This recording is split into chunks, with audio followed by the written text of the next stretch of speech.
"Mom, what's wrong?" With their younger son around, there was no need to worry about the farm. Jonathan sat watching a comedy show in the living room while Martha washed dishes. When the psionic wave swept across the city, both Green Lantern rings on their hands flared to life. Their rings' self-preservation protocols activated and shielded them from the mind-bending energy. Jonathan was laughing at the TV and barely noticed the glow, but the sudden flare startled Martha. Her hand shook, a plate slipped, and it crashed to the floor in pieces. "It's nothing," she said, clutching her chest. "The ring just lit up and scared me." "Let me," David said. He gestured, and the plate fragments rose and flew into the kitchen bin. Seeing his parents unharmed, he felt a wash of relief. He was glad he'd persuaded the Guardians to give Jonathan and Martha rings for self-defense. Without them, the Dionysus factor in people's systems might have stopped them killing one another, but rage and violence would have left terrible scars. "David, this ring?" Jonathan muttered, looking at the glow on his hand. He remembered his son's warning about the ring's automatic protections. They detected psychic attack and acted. There was nothing physically wrong in the house, no sparks, no intruder.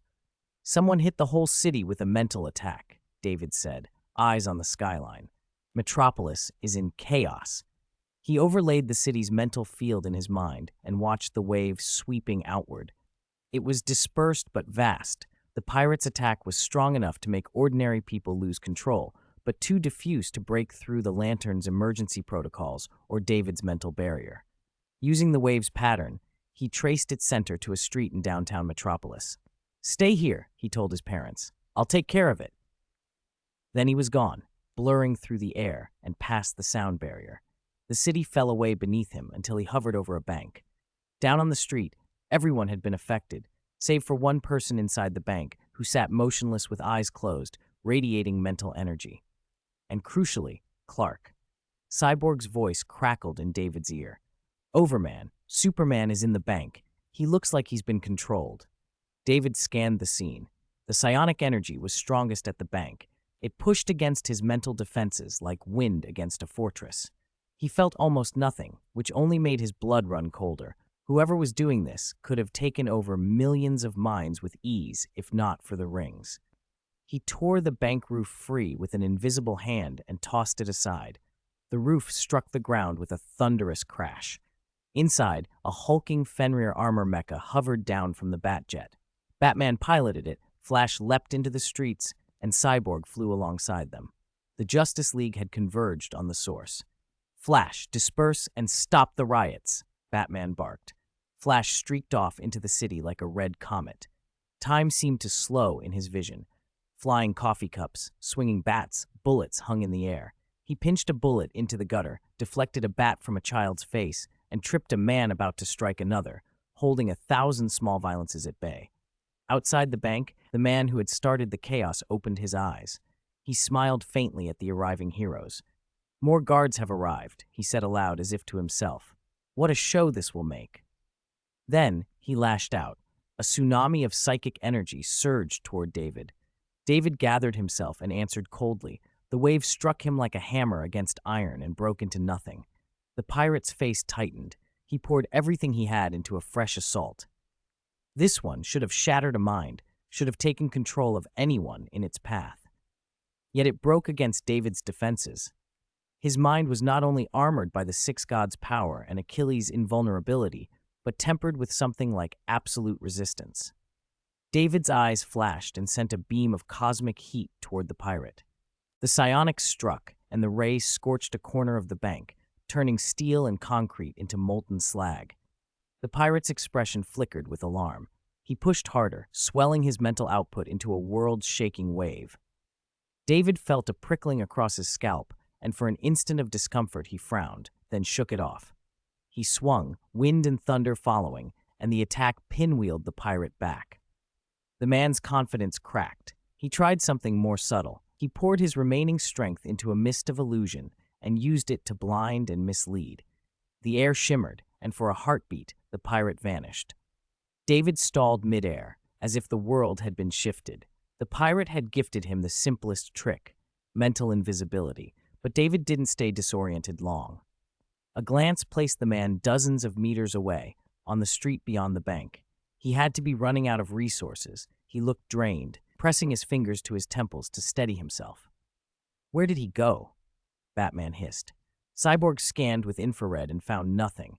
The pirate had spent enormous energy isolating and blinding David. Against Cyborg and Batman, he needed only the slightest thought. Then the pirate planted the next trap. He tugged at Clark's mind and whispered, distorted images creeping in. David as Brainiac, an enemy, and Clark's fury flared. The controlled Superman erupted, eyes blazing crimson. "Brainiac, let go of my brother," the pirate groaned, using David's identity as bait. Inside the bank, Clark snapped his gaze open and in a fury surged forward and smashed into David. The impact was like a freight train. Counters and chairs boiled away under the force. David was hurled through the bank wall and whipped out into the street sky. Clark's voice was a rasp of hatred. "You're not hurting him," Clark snarled, pinning David with bruising force. Dazed, David looked into his brother's bloodshot eyes and did not hesitate. He knew the pirate had read memories. Clark's, theirs, even their parents' secrets were probably exposed. The pirate had triggered the one thing he knew would unbalance Clark. "Brainiac?" David repeated the name coldly in Clark's mind, and something like a dark light flared within him, an old, precise killing intent. "Shazam!" David shouted the word like an invocation. Lightning split the sky. The bolt hit Clark full force. For a moment the air filled with ozone and smoke. Clark's skin steamed and his eyes rolled back. The surge knocked him senseless. He dropped away, unconscious before he hit the pavement. "Sorry, Clark," David said, voice thick. "This had to be done." He changed back into his powered state and caught Clark before he fell. He moved faster than the final snap of fear. Shouting, "Shazam!" was a gambit. Calling down divine lightning often leaves a champion vulnerable during the transformation, but David's mastery of the six gods' power made the move safe for him. It was a tool powerful enough to stun a god. He didn't stop there. He extended his control outward. "Gravity nullification," he ordered silently, and the street went weightless. People and debris rose into the air as if some invisible hand had plucked them. David's enhanced control, the result of recent template fusion with his other powers, let him shape gravity with terrifying precision. He grabbed chunks of the city and held them suspended, then slammed them down. Supergravity field. Wherever David pressed, gravity became a crushing mountain. Skyscrapers groaned and folded like paper. Asphalt pulverized to dust, cars flattened into sheets of metal. The street vaulted downward as if a god had stamped his fist. In seconds, a crater the size of a valley opened up around the bank. Dust and debris rolled outward in thunderous waves. Flash, who had been racing to contain the city's violence, skidded to a stop and turned. He watched in speechless horror as entire blocks vanished beneath the sudden, godlike pressure. For several miles, everything on the surface had been flattened as if erased by divine fury. The psionic pirate's face lost color. He had planned to sow chaos and watch heroes turn on one another. He had not expected Overman to answer with such immediate devastation, an answer that leveled streets and crushed buildings as if they were nothing. His gambit to stir Superman's rage had only delayed David. Now the price for that delay was ruin. David hovered at the center of the maelstrom, gravity and lightning bending to his will, watching the bank and the unmoving man who had started all this.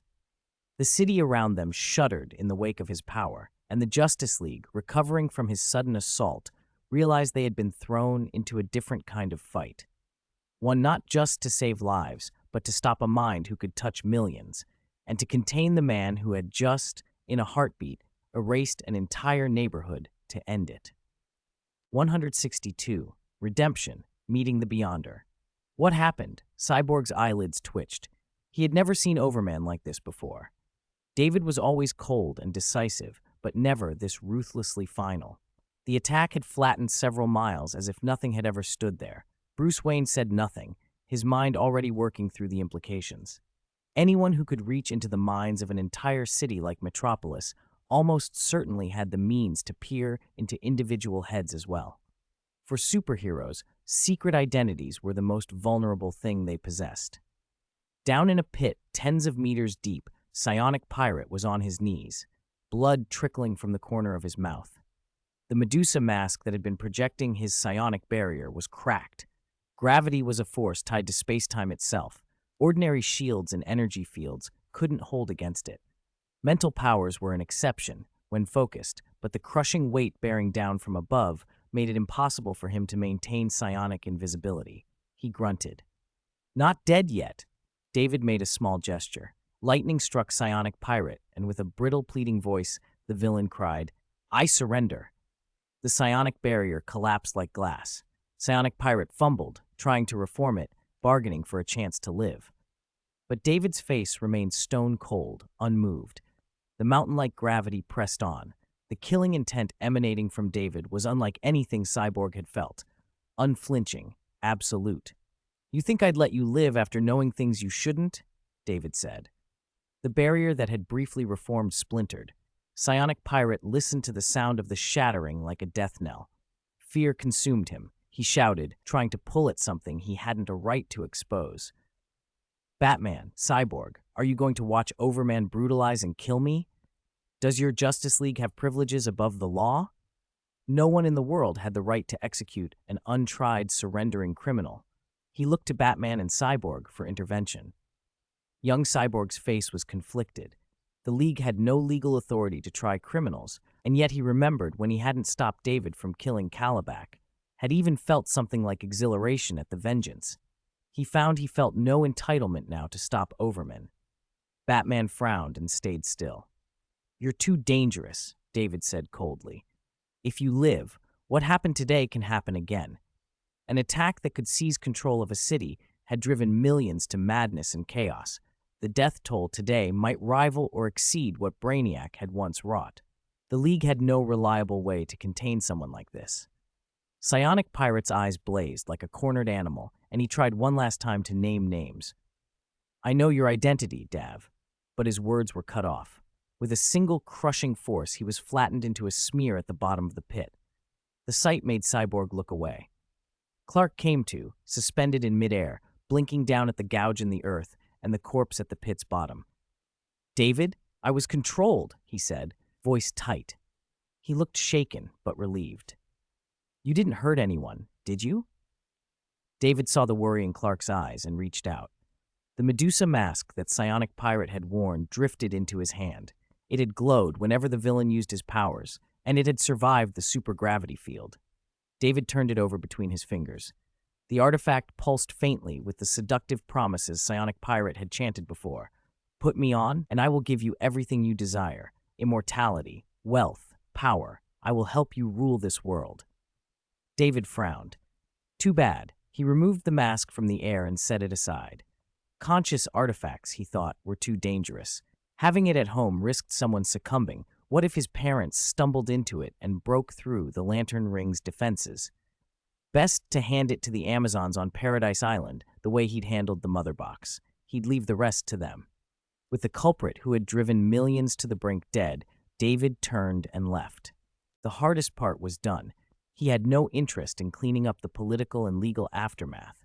Flash arrived on the scene just as David started to depart. "Was this Overman?" he asked. "He solved the crisis again," Cyborg said, looking out over the several square mile void where city blocks had vanished. "And he left us the mess." Cyborg rubbed his temple. How did they explain a giant hole in downtown Metropolis to the city government? Remember, tens of thousands had lost homes and property. Flash scratched his head. The city would probably be grateful if Overman hadn't intervened. Who knew how much worse it could have been? Even Superman had been under control. Compared to millions dead in chaos, the League could broker this. Batman was not so optimistic. "I hope so," he said flatly. Clark, looking at the crushed body below, managed a shaky, "I'm fine." He was rattled. His identity had been at risk, his parents exposed, he'd been controlled again, but he'd avoided harming anyone. "Thanks to David, otherwise today might have been my worst day," he admitted, running a hand over his forehead. After David left, Clark, Batman, Cyborg, and other League members quelled the riots and minimized further injuries. When the citizens of Metropolis recovered their senses, they found a city scarred and torn.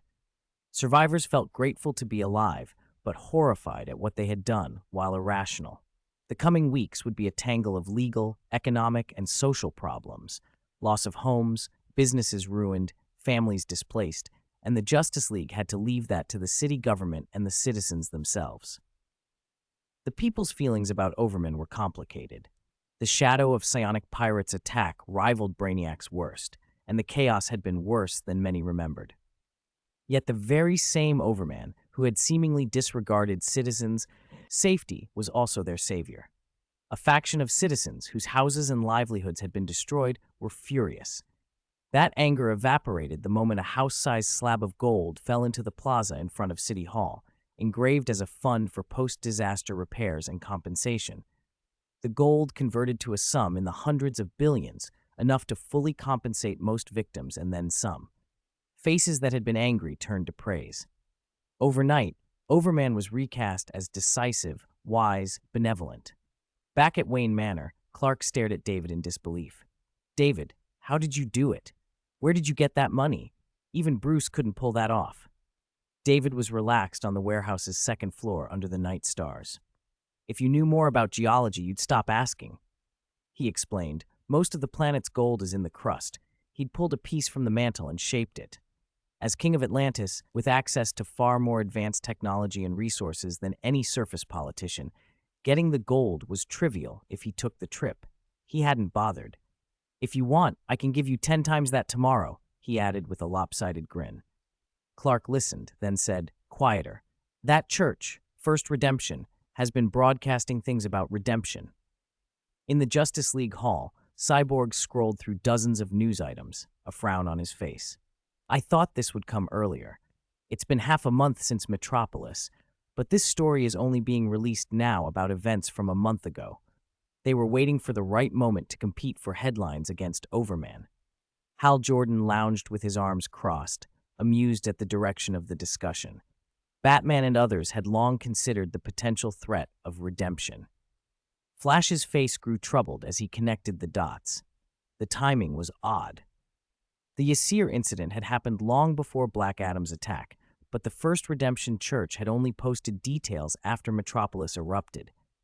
On a quieter note, Diana told David, "My mother saw the mask you returned to Paradise Island. She couldn't trace its origin. It doesn't seem divine. It's an ancient magical artifact. The seductive influence is intrinsic to its design and cannot be removed." David nodded. "The mask amplified psionic power and tempted minds, likely the reason Psionic Pirate conceived his plan to reshape the world. Magical artifacts in the DC universe were not to be underestimated. Sources of magic could predate the gods themselves." When Cyborg said the church's story had finally hit the headlines, everyone grew more alert. "Undoubtedly," he said, "there's a powerful force pushing them." "The First Redemption Church already receives funding from many wealthy backers worldwide," Batman observed. "Capital can be just as influential as politics. This group could become dangerous." Arthur regarded a projected image of the church's blue emblem with grimness. "They have a lot of devout followers. How much power could they gather?" The room considered the image of a rising movement that could concentrate millions of minds. Clark, after facing Brainiac, Black Adam, and Psionic Pirate, found the thought unsettling. "One person's power is small," he said, "but when the power of thousands or hundreds of millions converges, I don't know if even we could stop it." David, called in specifically for the meeting, tilted his head. "He hasn't done anything yet. Why are you worried?" He hadn't expected another full league meeting over an old lead. Redemption can't be unlimited. At most, he's a DC-enhanced gladiator. Batman and Cyborg, who dealt with League intel, exchanged a look and then turned to David. "That mask, do you have it?" David raised an eyebrow. "What are you getting at?" A message appeared in the center of the round table, projected by Cyborg. This was posted today on the official site of the First Redemption Church. The church's statement called Psionic Pirate's mask a devil's weapon that tempts people to fall and brings disaster, and formally asked the Justice League to hand it over to them for safekeeping. All eyes turned to David. He had indeed taken the mask. He read the church's language and laughed a little, then grew serious. "The mask does tempt those who are susceptible," he admitted.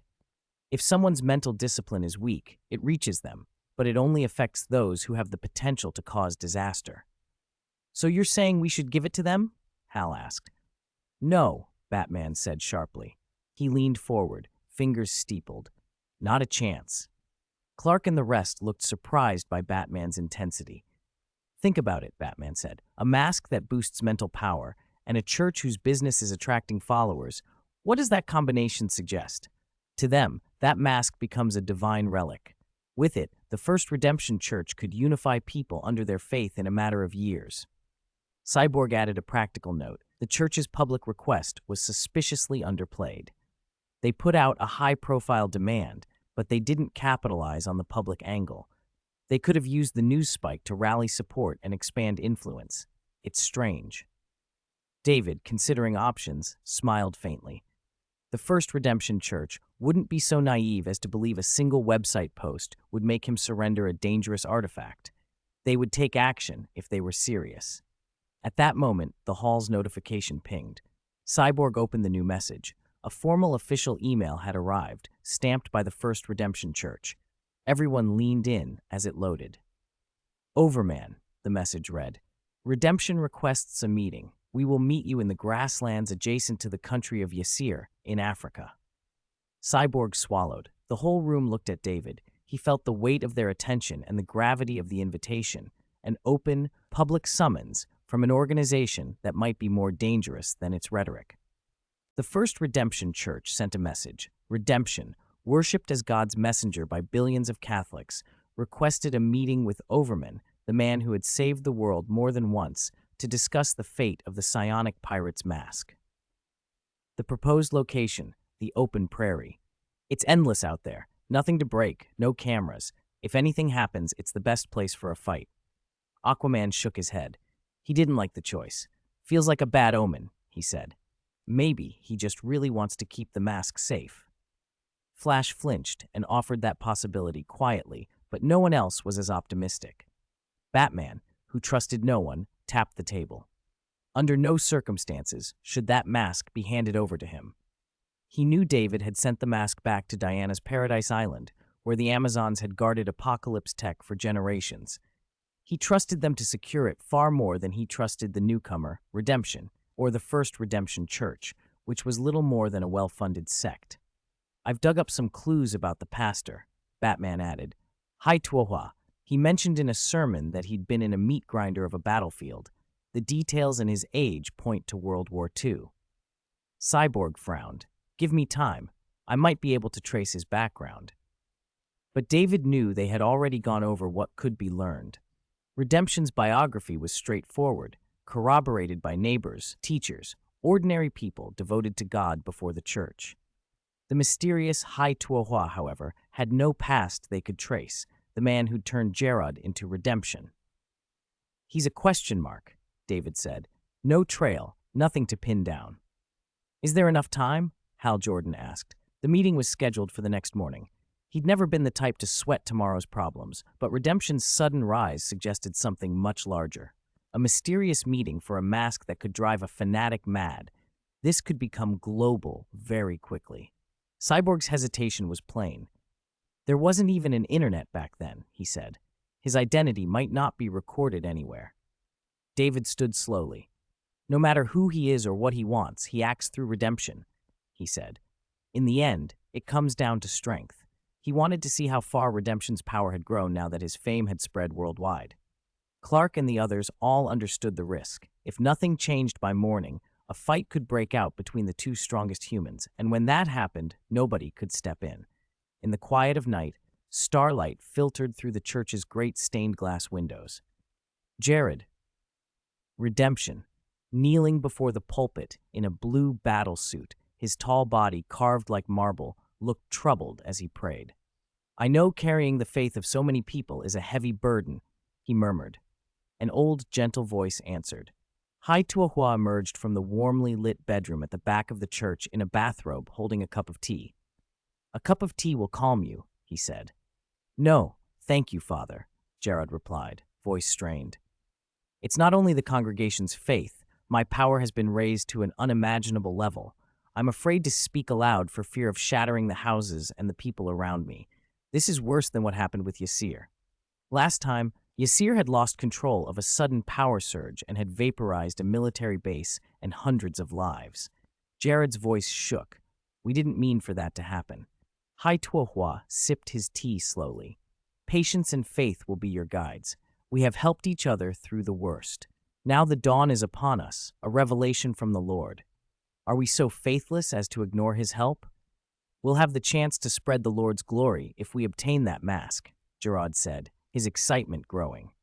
To him, these abilities were grace, his mission ordained by God. Hai Tuohua compared it to the Lord's test of Abraham and Isaac. At the pastor's words, Gerard's eyes filled with a fervent, almost fanatical devotion. Hai Tuohua's voice grew distant as he remembered the past. I once fought in humanity's most brutal war. Ordered to charge a German front, we left tens of thousands dead and still could not break them. He stood by the window, one hand on the cold glass, the other holding black tea, moonlight laying the prairie outside in silver. He seemed to fall back into that desperate night, the thunder of gunfire, the weight of death. I knelt in the trench, trembling, praying to God to let me live, to let me see my parents again. In my despair, the Lord's gaze fell upon me, a miracle. He spread his hands, and for a heartbeat, blue light seemed to glow between them in his memory. Protected by the Lord, I survived. I vowed to spread his glory to every corner of the world. His eyes briefly glinted with blue light reflected in the glass. For a moment, he looked like an angel on a throne. I passed his test. Tomorrow might be the Lord's test for you, Jared. You won't have to kill anyone like Abraham did, Hai Tuohua said gently. You're luckier than I. Gerard trembled, fists clenched. He seemed to see the gates of heaven open. Father, I understand. I will retrieve that mask. You are the energy. I am the engine, Hai Tuohua said. Together we are chosen to change the world. Whatever thorns lie ahead, we will keep the Lord's faith. Very good. I'll lead the congregation in prayer for you tomorrow, the pastor promised, his eyes bright. Jared's body glowed with a powerful blue light, like a small sun filled with power. Go and fulfill the Lord's will. Out on the prairie under a scorching sun, a breeze ruffled waist-high grass. Hyenas, cheetahs, and even elephants wandered the veld. Redemption hovered, arms crossed and eyes closed. A life force aura rolled off him with such intensity that predators backed away trembling. Dozens of meters off, a herd of elephants trumpeted in alarm and retreated. Animals that had never known a natural enemy on this savanna ran from him. You're late, Jared said, eyes opening to the sky. Half an hour after our agreed time. A rich purple light spilled from David as he descended. He wore a purple battlesuit that echoed Shazam's, golden lightning on his chest, looking like a sovereign. He clasped his hands behind his back. At least I came. Did I ever say I would accept your terms? A few hundred meters away, Clark, Diana, Batman, and Cyborg touched down, expressions tight. Overman gave him 30 minutes, Cyborg said. I still couldn't find any records on Hai Tuohua. Batman and Cyborg exchanged grim looks. Maybe his records were sealed, Batman suggested. They'd tried to piece together anything Hai Tuohua had let slip in sermons. His miracle on the battlefield, the Lord's unprecedented mercy. If something truly anomalous had happened to the pastor, a government might have classified it. We can only rely on David out here, Batman said. Let's be ready to help. Clark clenched his fists. The last time Redemption had shown himself, his speed had beaten Clark's. David had to be capable of handling Gerard. Hal Jordan, hovering nearby, muttered, I just hope he's not faster than me. Flash rolled his wrist. Where is the mask? Overman.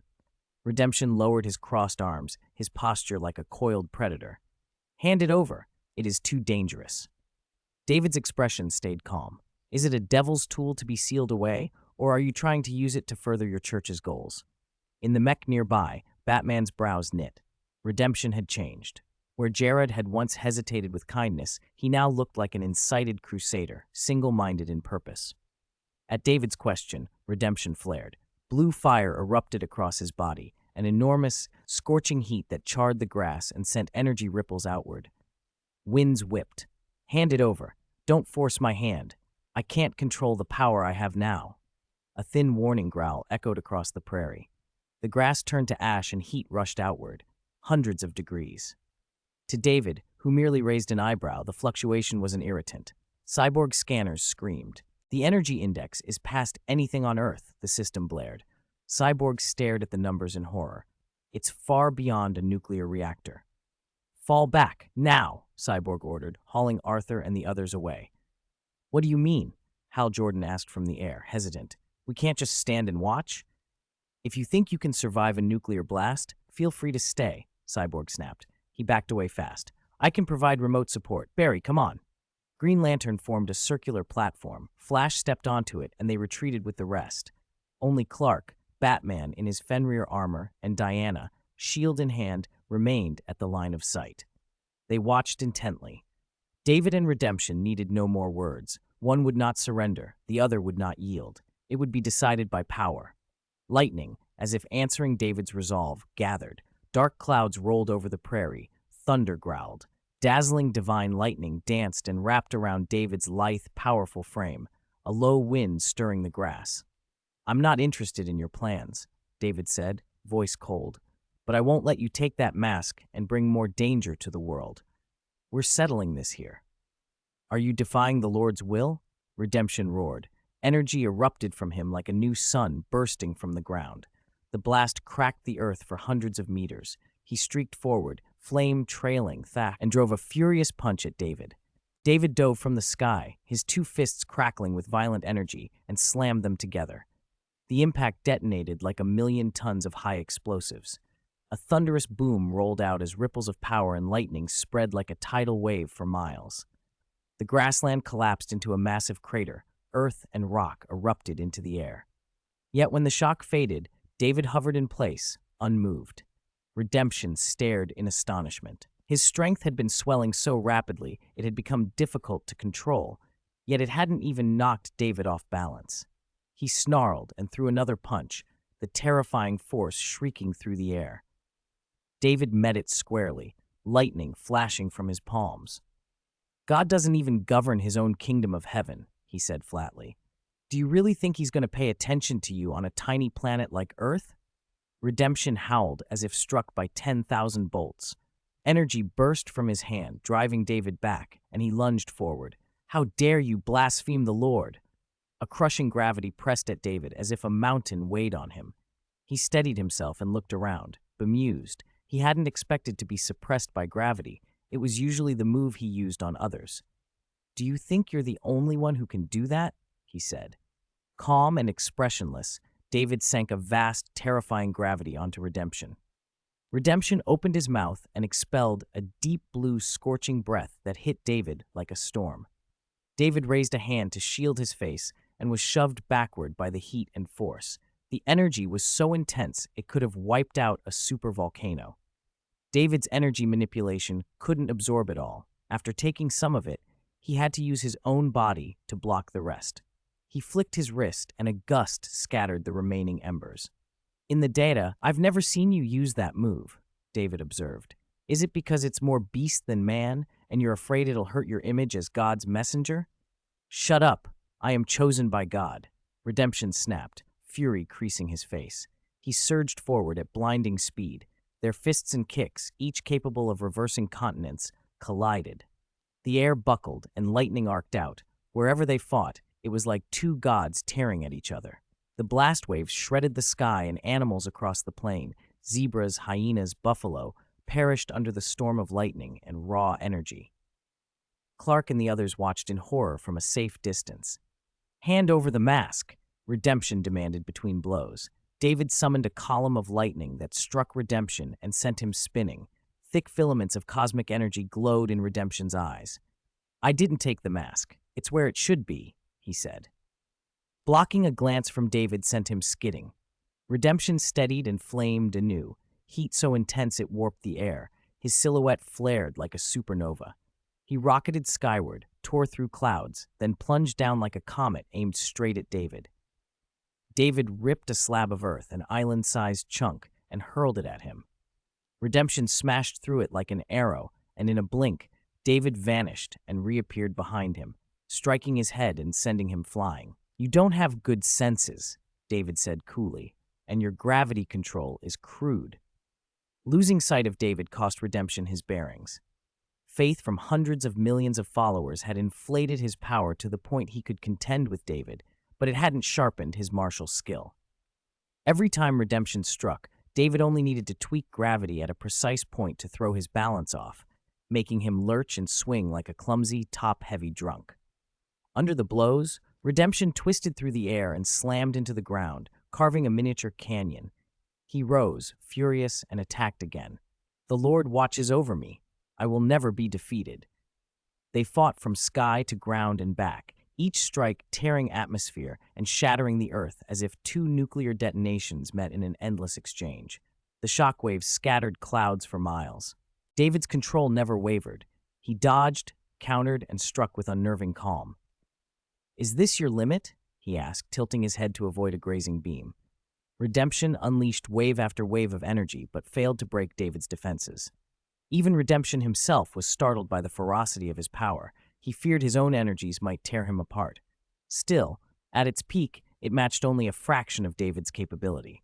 "Powerful," David conceded, "but that's all."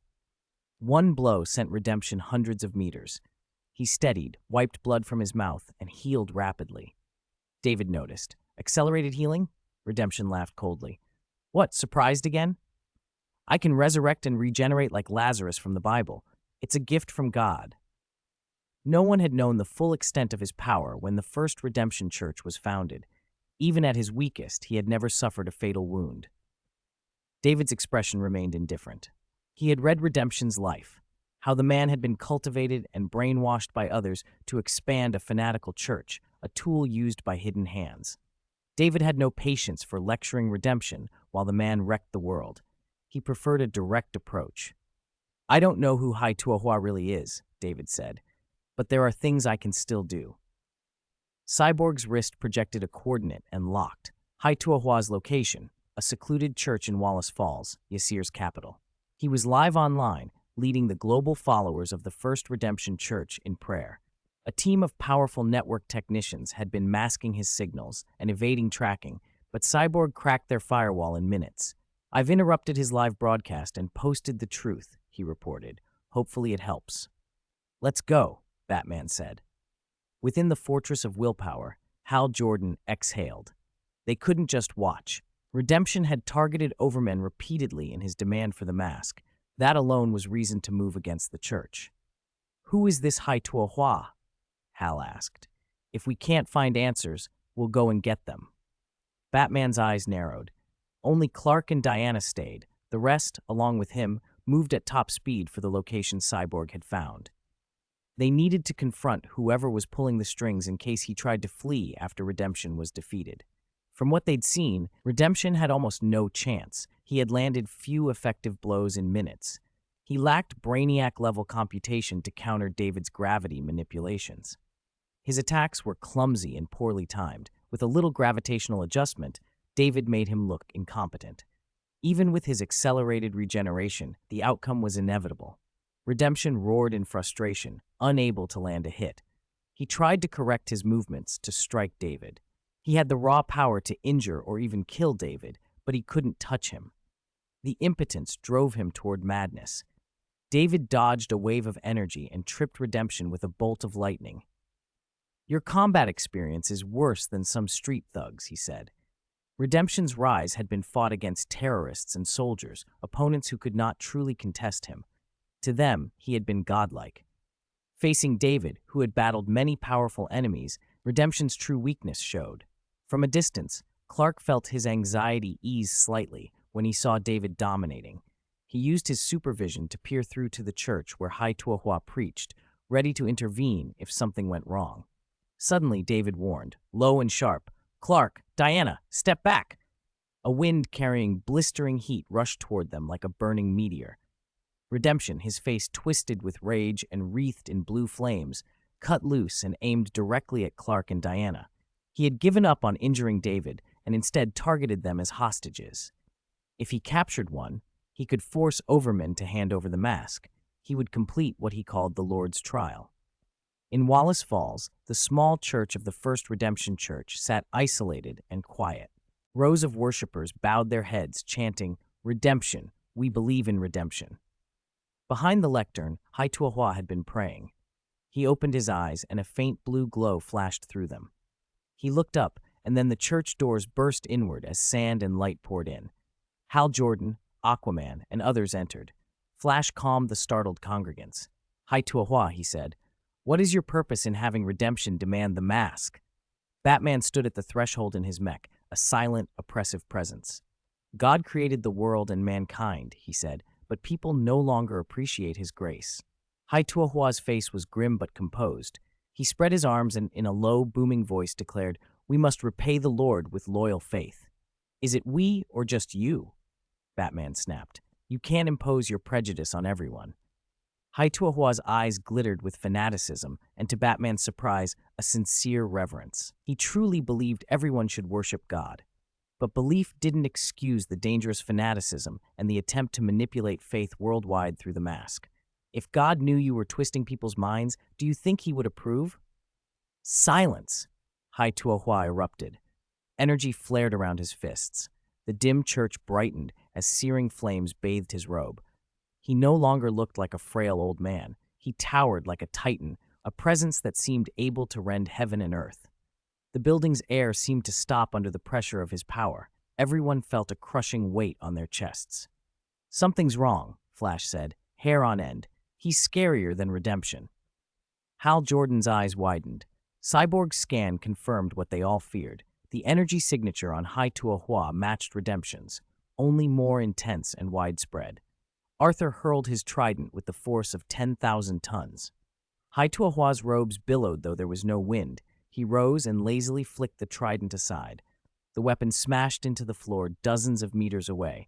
Its tip melted into a pool of iron. Arthur stared in disbelief. That was his mother's spear, the former king of Atlantis' weapon, melted by a casual bat of Hai-Tuahua's hand. "Everyone, hold steady," Batman barked, bracing his mech. "His powers have to have a limitation. Find it." He had intended to provoke Hai-Tuahua into admitting his malicious plan for the world, but he had not expected to trigger another supernova of destructive power. The grassland had been shredded into a valley of pits and hollows. A solid fist smashed into Clark's head, and a rush of air exploded outward. His vision swam, his eyes rolled back as if he'd been struck by the moon. A powerful hand closed on an arm, trying to seize him. Dazed, he resisted automatically. "No, not now, Father."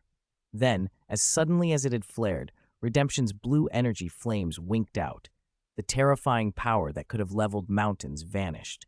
The godlike figure froze midair and shrank into an ordinary, disoriented man. Crack! Crack!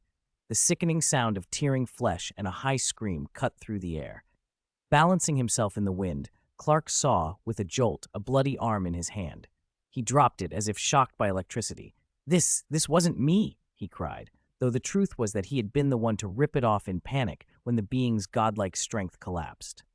With his powers gone, Redemption slumped. Bone-piercing agony overwhelmed him. He blacked out and began to fall.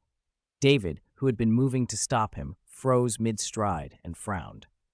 The angel of God reverted to an ordinary person? The sudden, bizarre change made him suspect a trick. Just as Redemption was about to hit the bottom of the pit and be crushed, Clark recovered his balance and caught him, keeping him from becoming a bloody smear. Clark dumped the unconscious, bleeding man on the ground and backed away. Diana, David, Batman, and the others stared. Redemption had just been terrifying. Now he lay vulnerable and helpless. "Something's happened," Diana said. David glanced toward Yasir. He'd been prepared for a long fight to take down Redemption, but whatever the League's offstage allies had set in motion had apparently triggered something. "We'll know if we go check," he said. They were about to move when a blue flare shot into the sky 100 miles away. Terrifying energy overflowed, and several figures scattered in panic. A man identical to the earlier armored figure, enveloped in the same blue flames, swept toward them, radiating murderous intent. "You destroyed 60 years of my work. You will all pay." Hai-Tuahua's face was feral, his voice hungry for blood. He unleashed an energy wave from his palm that blasted Cyborg and Arthur, who'd been fleeing together, far away. A green riot shield of light, thick as a city wall, shattered under the blow. A torrent of blue energy struck Hal Jordan and sent him tumbling into a ravine by the Yasir border. Batman barely blocked one strike. The tall mech took the impact and flew off like a launched baseball. "Damn it!" someone swore. The mech's power couldn't match this. But David suspected Hai-Tuahua had a limitation. Why else would Hai-Tuahua have put Gerard forward as the angel, while he, fanatical and devoted, stayed hidden backstage to run the church? Was Gerard only a puppet? David looked from the severed-armed, unconscious Gerard to Hai Tuohua bearing down on them and raised an eyebrow. Gerard had just lost power and collapsed. At the same time, Hai Tuohua had manifested the same, or greater, blue energy. Could Hai Tuohua be supplying the power? Is Gerard just the conduit? The answer snapped into place. David fixed his gaze on Hai Tuohua and shouted, "It's you! Hand over the mask!" Hai Tuohua saw Gerard's ruined body and reacted like a cornered animal. He fired a dozen-meter-wide energy beam. The group dodged, and a pit several kilometers across opened where the beam struck. One strike hit like a nuclear blast. Hai Tuohua's assault seemed endless. He pummeled them relentlessly and shrugged off energy rays. David shot from a distance, his energy shield absorbing everything. But then David noticed something odd. Hai Tuohua, pumping out storm after storm of power, was panting in midair as if an old man who hadn't moved in years had suddenly tried to sprint. He could barely raise his arms. Not all power comes from raw strength, David thought. Maybe belief was the source. He remembered reports about redemption and the Redemption Church. Perhaps the real power of faith didn't originate with Gerard at all, but with Hai Tuohua, the church's founder. Hai Tuohua might be the true redemption and the source of Gerard's abilities. David's eyes narrowed. He tried to grab Hai Tuohua with gravity manipulation, but the shield defended him. Still, David felt he'd found the weakness. He vanished from his position in a blur, streaking across the sky and arriving at Hai Tuohua's side before the man even knew he'd been approached. Time seemed to hang. Within the blue flame shield, Hai Tuohua froze, eyes wild with rage. David didn't waste breath. He unleashed a flurry of thunder-wrapped punches, hundreds of strikes in an instant. Crack! The energy shield splintered like glass. Without hesitation, David plunged his arm into the heat that could vaporize steel and grabbed Hai Tuohua by the throat. For the briefest instant, Hai Tuohua's body went slack, as if his nervous system had been slowed to a crawl. He gurgled and glared up at the hand that had materialized from nowhere. "You won't move," David said, smiling thinly. "Your bones aren't as strong as a normal man's. I can't risk breaking your neck." Hai Tuohua's bloodshot eyes burned with fury. He glared at Clark, Batman, and the battered Green Lantern who had flown back, teeth bared. "Do you have any idea what you destroyed?" he spat. "Gerard and I were supposed to be the perfect combination. We were going to spread God's gospel across the world." He raged about return from a World War II battlefield and having vowed to make the world believe as he did. For decades, he'd worked toward that end and come up short. The institutions of the Catholic Church had produced countless religious talents. Converting 6 billion people was impossible. But belief was power to him, nearly limitless if he could marshal it. Gerard only needed Hai Tuohua's supply to turn into a divine being, the angel he could display to the world. That was the promise he'd built his plan on, and now it had been destroyed. Despair turned to madness. The veins on Hai Tuohua's skin bulged and glowed blue. He looked like an unstable living bomb. "I want you all dead," he roared, and energy burst from his eyes and mouth. "Retreat!" David shouted as realization hit. Hai Tuohua intended to detonate the energy stored in his body and take them all with him. David grabbed the man and rocketed upward, carrying him into the thinner air. Hai Tuohua's body was a hair-trigger bomb now. One wrong move, and it would go. David could have crushed him outright, but he couldn't risk killing everyone around him. Clark saw David bearing off alone, and face going white, lunged after him. David ripped through the atmosphere like a meteor. He threw Clark free into space and pulled back. Blue light detonated. A searing blast expanded across a 100-mile radius. At the epicenter, everything was annihilated, no molecules left intact. The surge rolled outward like a newly born cold blue sun, swallowing David and for a moment obliterating him from view. The glare was so intense no one could look. From low orbit, a vast blue vortex tore open the planet's atmosphere, spinning and punching a hole visible to the naked eye. A shock swept the sky for hundreds of miles. The flash was seen across continents. Africa lit up with a pale blue day. Primitive communities, still untouched by modern life, fell to their knees and prayed. Some believed the heavens had opened and the end had come. When the light finally faded, Clark dropped the unconscious redemption at the edge of the blast zone and hurried into the clearing. He saw the familiar figure of David, ashen and smoking like someone who'd walked through a furnace. David waved a burnt hand. "I'm fine." His suit was riddled with holes. His body bore only superficial burns. "I was lucky. If I'd been at the center, I'd have been out of commission for a while." He glanced at Clark and then at the others. "Fortunately, I moved fast." Cyborg studied the blast scars and stared at David.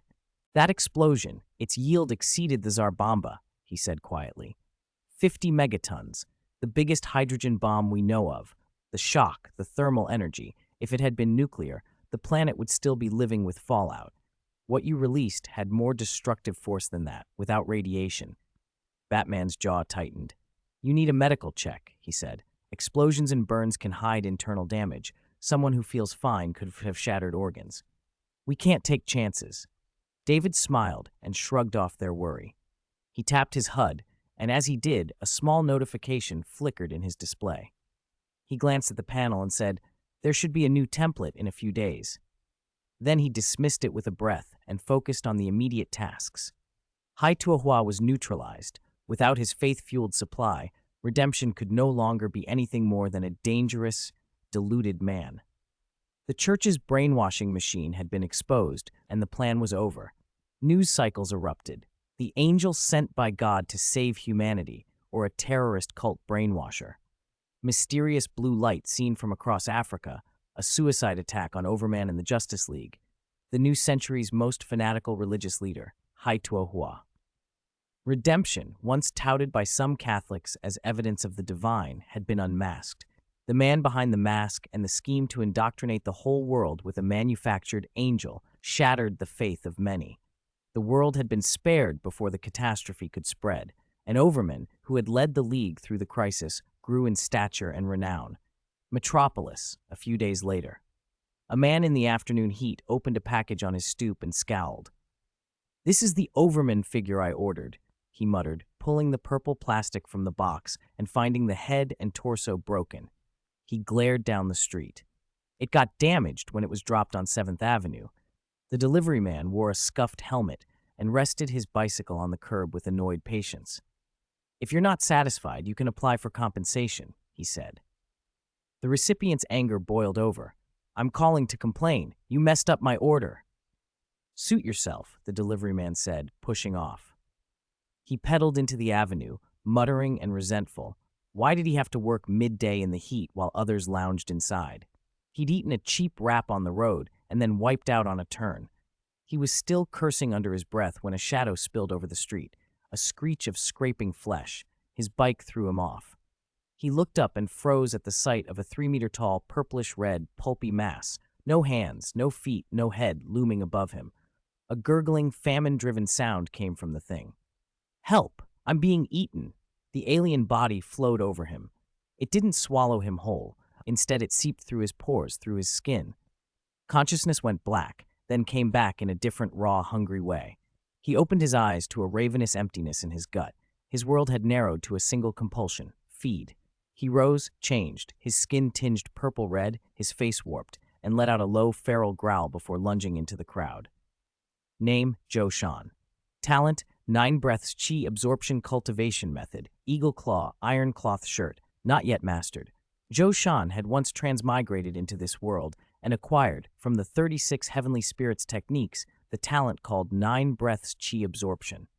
It was deceptively simple. By breathing in a certain rhythm, he could draw yuan chi, the world's vital energy, straight from the void. It didn't require conscious activation. The breathwork ran constantly, walking, standing, eating, sleeping, refining yuan chi and increasing his cultivation automatically. The system's calculation said it was the equivalent of meditating for a year, every day, simply by breathing. "I get stronger just by breathing," Joe Sean thought hungrily, a grin splitting his face. "I'm practically taking off."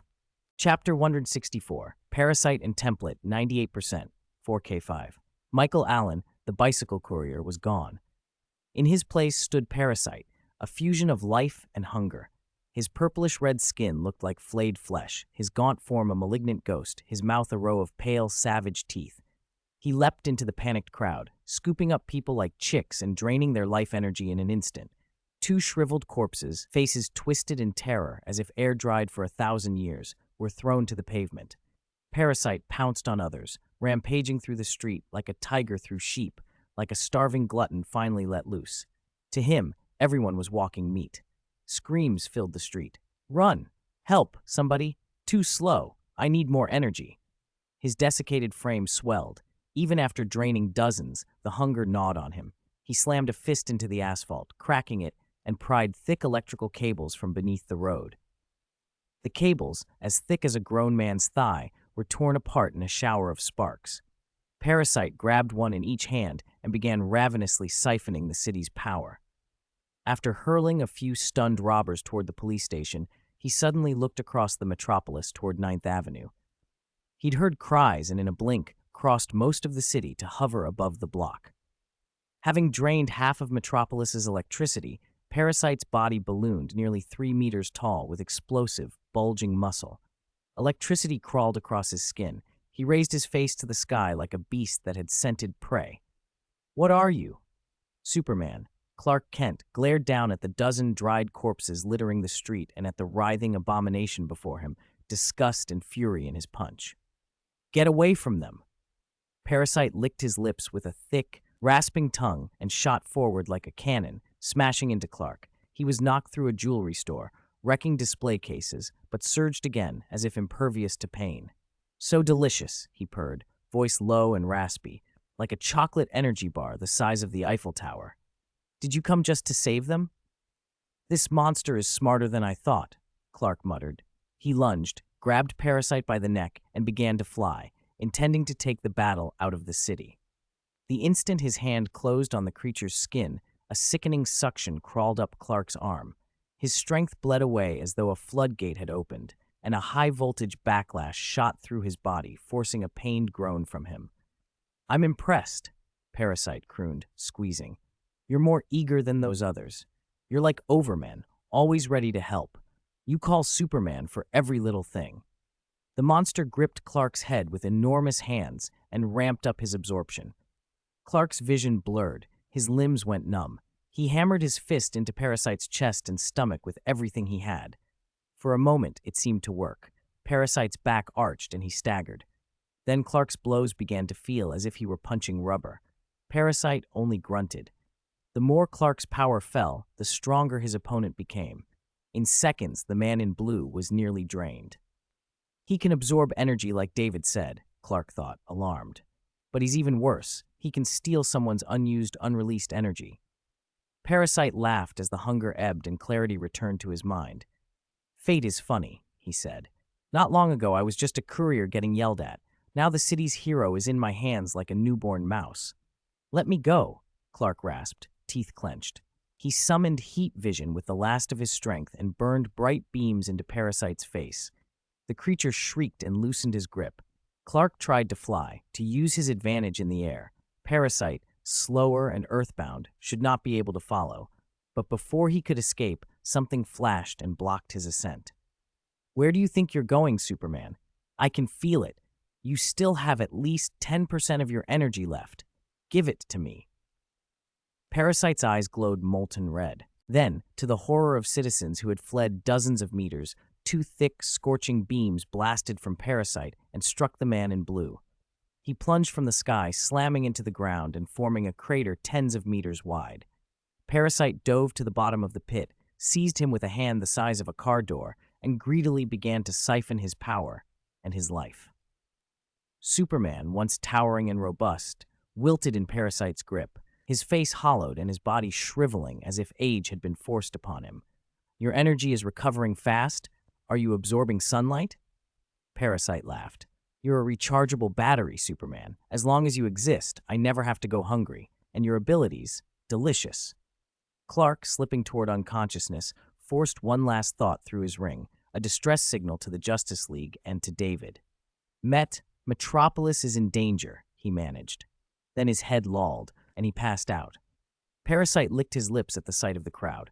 With Superman in his hands, he could sense the oceans of life energy all over the planet.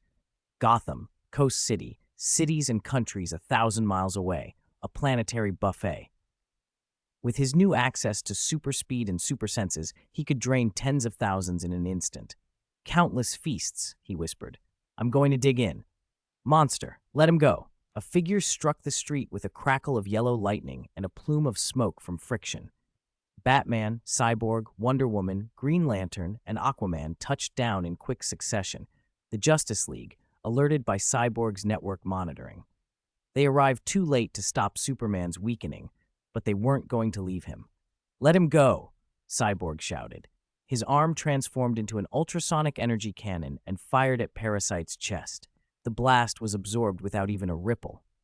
Cyborg's face went pale. Parasite sniffed the air like a connoisseur at a banquet. "Justice League," he said, smiling. "So many flavors." He sized them up. Aquaman, Green Lantern, Flash, Wonder Woman, Cyborg. Only Batman, piloting the electricity-powered Fenrir armor, elicited a small sneer from him, like a gourmand spotting a cheap snack among fine fare. "Prioritize rescuing Superman. Don't make physical contact with him," Batman warned in a low voice. "Even Superman couldn't withstand his absorption for long. If he touches us, we could die." They attacked as a team. Flash tore a street sign and hurled it. Green Lantern formed a massive fist and smashed forward. Aquaman lunged with his trident. Wonder Woman swung her lasso. An intense battle was building, but Parasite's appetite and new powers made him an extraordinary threat. On a farm in Smallville, David sat on a lounge chair with a cup of red tea, watching cows doze in the green fields. Martha called for Jonathan from inside the house. David barely heard her. "Template integration 98%. Graviton's template is almost fully integrated," he murmured. After thwarting redemption and saving the world again, his template integration had surged in the last 2 days and hadn't stopped climbing. A new template could mean a significant bump in power. He was in a good mood. He had the 6 gods' power stacked and could take on almost anyone on Earth. But he hadn't forgotten Darkseid or Brainiac, or the myriad cosmic threats that had laid waste to universes before. The more he thought about the fragile scale of existence, the more he knew it wasn't enough. He wanted the power to protect everything: family, world, universe. The lantern ring on his hand flashed and sent a distress image. Clark fighting Parasite. The creature's purplish-red skin, the way his body swelled as he absorbed energy, the stealing of powers and memories. David recognized the pattern. "Is it Parasite?" he said, standing. "Shazam!" Lightning struck. The chair vanished, and David was gone in a wind of thunder, racing toward Metropolis. Parasite's history: a courier infected by an alien parasite, a monster that fed on life and strength, capable of temporarily gaining an opponent's powers and memories, meant he was one of the few villains who had bested Superman outright. The thought of Superman being killed made David's jaw harden. In moments he arrived above the battle-scarred district of Metropolis. Buildings were crumpled, fires licked at storefronts. Fire hydrants had been blown inside out and fountains of water sprayed into the air. Cars were flattened. People fled in every direction. "Clark!" David dropped toward the crater and found the hero a shadow of himself, hollow-cheeked, near unconscious. Batman's Fenrir armor had been drained and tossed like scrap into a nearby tower. Flash lay clutching his ears, temporarily incapacitated after being slammed by a shockwave. Wonder Woman, Green Lantern, Aquaman, and Cyborg were all near mummified from energy loss, tossed aside like rag dolls. Parasite stalked amid the wreckage, hungry and impatient. "Be careful," Clark warned through gritted teeth when David hovered near. "I know," David said coldly. He rose and faced Parasite, who had turned and fixed him with a cruel smile. "Is that you, Overman?" the creature sneered, tasting the memory of being scolded that morning about breaking an Overman action figure. A cruel look lit in his eyes. "I wonder what your life energy tastes like." On the streets of Metropolis, Parasite had already drained Wonder Woman, Aquaman, and the others, taking on their powers. His body swelled to 7 or 8 meters tall, bulging with muscle and a cavernous maw. He lunged, hands reaching for David. Crack! The pavement exploded under the force of his push, sending rubble flying. David narrowed his eyes and dropped a sudden gravity field. Parasite's speed collapsed as if a mountain had been laid on him. He lunged forward. David tilted his head to evade the giant hand, lowered his stance, and threw a punch. Bang! Parasite flew backward like a missile, smashing through several storefronts before stopping midair. David frowned and looked at his fist. He felt a slight loss of power. It's negligible, he thought, but it's real. Parasite's ability to absorb energy was superior. He hovered like a muscular nightmare, tasting his quarry with a predator's curiosity. Your energy tastes like, he muttered, then sneered and lunged again. Maybe I should taste it some more to be sure. They exchanged blows in the sky. Cars were hurled by the shockwaves. The city became a battlefield. Parasite, whose punches hit like hydraulic presses, was knocked back several meters only to right himself and come at David again. Cold, like lemon-shaved ice, he commented between strikes. Tingly on the tongue, a little numb, like chili peppers. David's energy signature was a strange, complex mix. Parasite treated the fight like a gourmand sampling a new dish, stealing tiny slivers of power with every contact. He had even absorbed speed and other exotic forces before. He expected this would be no different. "Why don't you throw lightning?" Parasite taunted. "Overman, don't you summon lightning?" David remained cold. Energy attacks only fed the monster. Each collision stole a little more of David's reserves, but the exchanges were sharp and fast, like flashes of light. David's fists and kicks rained down with planet-shaking force, driving Parasite back. The Parasite's hunger extended even to forces like the Speed Force, things that should have been beyond ordinary absorption, so David kept his energy output to a minimum. He still had physical strength and gravity manipulation. To provoke him, Parasite fired heat vision. The beam streaked across the street, and David raised his arms to take it, pushed back through the air. "You're not the only one who can absorb," Parasite gloated. But that shot actually replenished some of the energy David had lost, and he used telekinesis to fling a van at Parasite. Parasite tore the van in half like paper and hurled the halves back. David flashed like a purple streak, his fist smashing into Parasite's head and snapping it back. He chased the blow, aiming for the skull, breathless, precise, relentless. Parasite sensed David's plan and reached to grab his arm, intent on absorbing as much as possible. Instead, he was punched in the gut by a force that felt like a mountain, forced to release his grip, and erupted in rage. The two titans battered the city like bestial beasts. Shockwaves crumpled nearby buildings. Batman and Flash dragged the fallen Justice League members aside, while terrified citizens fled, watching their saviors and the monster tear the streets apart. David frowned. The rate at which his energy was being drained was increasing. Parasite grinned. "Interesting. My absorption keeps getting stronger," he said. Manhole covers rose into the air, whistling at supersonic speed. Their destructive power was enough to slice skyscrapers. As he leached more of David's essence, Parasite began to acquire fragments of David's abilities. Stronger body, crude gravity control, an emerging capacity to manipulate energy, which only amplified his draining power. He was becoming dangerous in new ways. David's face remained unreadable. He fired scorching beams from his eyes, melting the manhole covers into molten iron and letting them fall. He descended to the ground slowly. "Giving up?" Parasite smiled. He misread David. David planted his feet and thought, and the earth itself reacted. Parasite felt it, a subtle lightening of the mass around him. The gravity control was telling him the ground's mass was being stripped away. "What are you doing?" he hissed. David's body swelled with stolen mass, growing from 2 meters to 3, then to 6, then beyond. He was siphoning mass from the surrounding earth to bulk himself up, a risky maneuver unlocked by the graviton template once integration passed a certain threshold. It was brutal and dangerous. Only with near total integration could it be used freely, and even then, it carried wolfish side effects. The city paid the cost. Foundations split, skyscrapers toppled, as chunks of earth were ripped away. David pushed off and shot like a living cannonball, his fist wrapped in supergravitational particles. The blow slammed into Parasite and blasted him dozens of meters underground, opening a massive crater. Buildings at the epicenter disintegrated. Flash yanked the remaining League members hundreds of meters away to avoid the worst of it. Parasite's head reeled. Blood dribbled from his mouth as he threw a desperate punch at David. The blow sent David flying backward, but did little damage. His physical defenses had skyrocketed. He surged forward again. Parasite staggered, lacerated, bones groaning under impact. David's assaults were unrelenting, each strike precise and devastating. Parasite felt like a boxer being hammered toward a knockout. If he lost, death awaited. He tried to grapple and hold David, to absorb vast stores of power, but David gave no opening. Parasite's attempts to match mass grabs failed. His newly gained gravity control was a pale imitation compared to David's. He was losing control, losing teeth, losing composure. "You can't kill me," he snarled through blood. "I regenerate.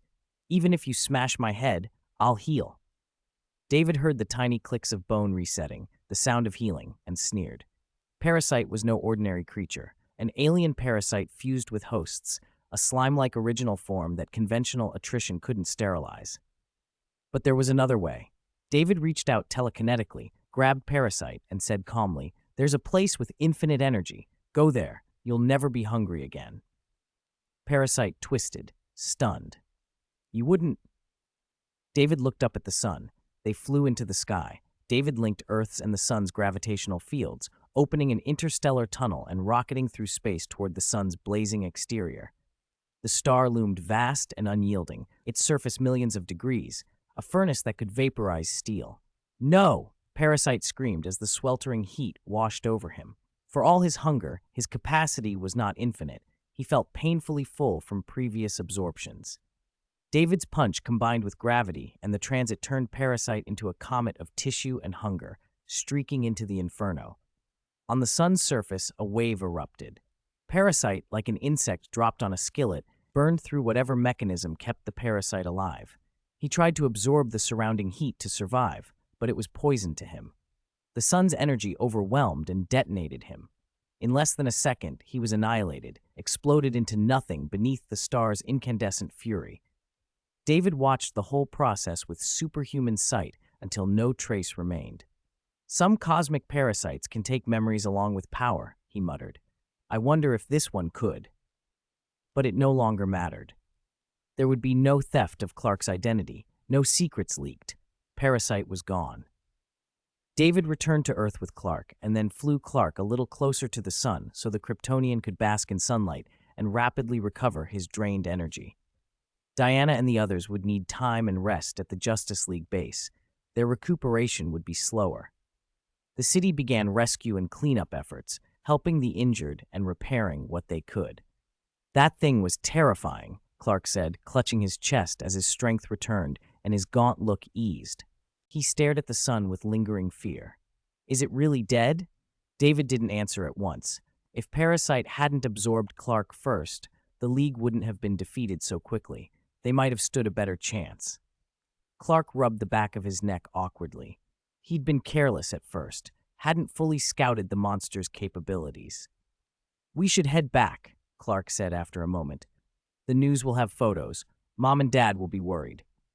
"I'm almost fully recovered," Clark said, nodding. They shot toward Earth together, two streaks of light returning home. In space, David suddenly halted and squinted at the moon. Clark followed his gaze. The moon was pockmarked and lifeless as ever. Nothing obvious glowed there. "What's wrong?" Clark asked. David frowned. "I had the feeling I was being watched." He'd felt it since they'd been near the sun, an unnerving sense of observation trailing them. It crystallized when Clark moved closer to the moon, but when David tried to lock onto it, the feeling faded. He wasn't sure if it was real or an artifact of the fight. "Maybe it was my imagination," Clark said, scanning the void. David's eyes flickered. "I don't think they were watching me." It was Clark they were interested in. He'd taken Parasite along the same route. He hadn't felt the stare until Clark was nearer the moon. The sensation vanished now, but that didn't mean it had stopped. He filed the unease away, and, outwardly casual, the two completed their return to Earth. As they re-entered the atmosphere, David felt something else settle inside him. On his HUD, a soft notification blinked into place. Graviton template integrated to 100%. Loading new template. David smiled, a flash of anticipation in his eyes. The template is finally fully integrated. Fourth template loading. Loading 3%, 27%. "Mom." While the new template was loading, David had brought Clark home. Jonathan and Martha Kent, who had been pacing anxiously in the living room after seeing the televised report of Clark's emaciated appearance, turned at the voice. They stared in stunned relief. Their eldest son stood in the doorway, tall and whole, his face normal. A wave of pleasant shock passed over them. "Clark, your body?" But we just saw you on TV. David answered before Clark could. David took me out for some sun. I'm fine. Clark stepped in, embraced both of them, and tried to calm their nerves. Really, I'm okay. Martha still looked uneasy. On TV, his head had been frighteningly thin, like a skull. Clark smiled and flexed an arm to show he was solid muscle. Kryptonians draw power from the sun. We can heal, even come back from things that would kill a human. David added, more cautiously, that's true, but there's a limit. To resurrect with the sun, your body can't be too badly destroyed. He didn't want them to think Clark could be reckless. Clark was the kind of person who might rush into danger if he believed he could always be restored. Besides, David wasn't lying. This had happened before, and it was one of Superman's core traits, though not every Kryptonian shared it. The Kents had spent their lives worrying about crises and then breathing easier when their sons came home safe. For once, David wanted to reassure them properly. Martha returned to the kitchen, relieved and bustling. David slipped outside toward the woods beyond the farm. Fourth template loaded, Hyperion King template merging. Under dense green shade, David clenched his hand and felt the Shazam force stirring. As the template merged, his strength spiked. Muscle and bone densified. His tissue took on a hardness like compacted star matter. The Shazam shift would make his face look older, so at home he usually kept it eased back. He wasn't a fragile human like Captain Marvel's alter ego and didn't worry about sneak attacks. Beep, beep. His body surged and his senses expanded until they felt like divine sight and hearing. He could see through the tree line to town, pierce concrete and steel, and even make out the hum of traffic in Metropolis. He could hear conversations and, absurdly, the wings of bees in the central city garden. He no longer needed artificial gravity fields to sense distant scenes. The world was suddenly loud and clear within 1,000 miles. He read the template's file again, puzzled and pleased. Hyperion, he recalled, was the Marvel Universe's Superman analog, orphaned by the Eternal Race, sent to Earth by his parents, raised by adoptive parents, and later became a crime fighter. The powers matched, strength, speed, vision, but Hyperion King was different. An ageless, regenerative monarchly version, immortal in a way most Hyperions were not. In some universes, Hyperion King had toppled others and nearly dominated the world. He healed from even the most catastrophic damage. If the template completed, it could rival or exceed Superman at his peak. This was the most powerful single template David had ever merged. Template merged 30%, the system reported. David stroked his chin. With the pace he'd been gaining experience points, especially after becoming Overman and joining the Justice League, and after locking up Zod's lieutenants, he estimated it would take maybe 3 or 4 months to finish. He found a slope, looked at the moon, and then streaked into the sky. There was time before dinner.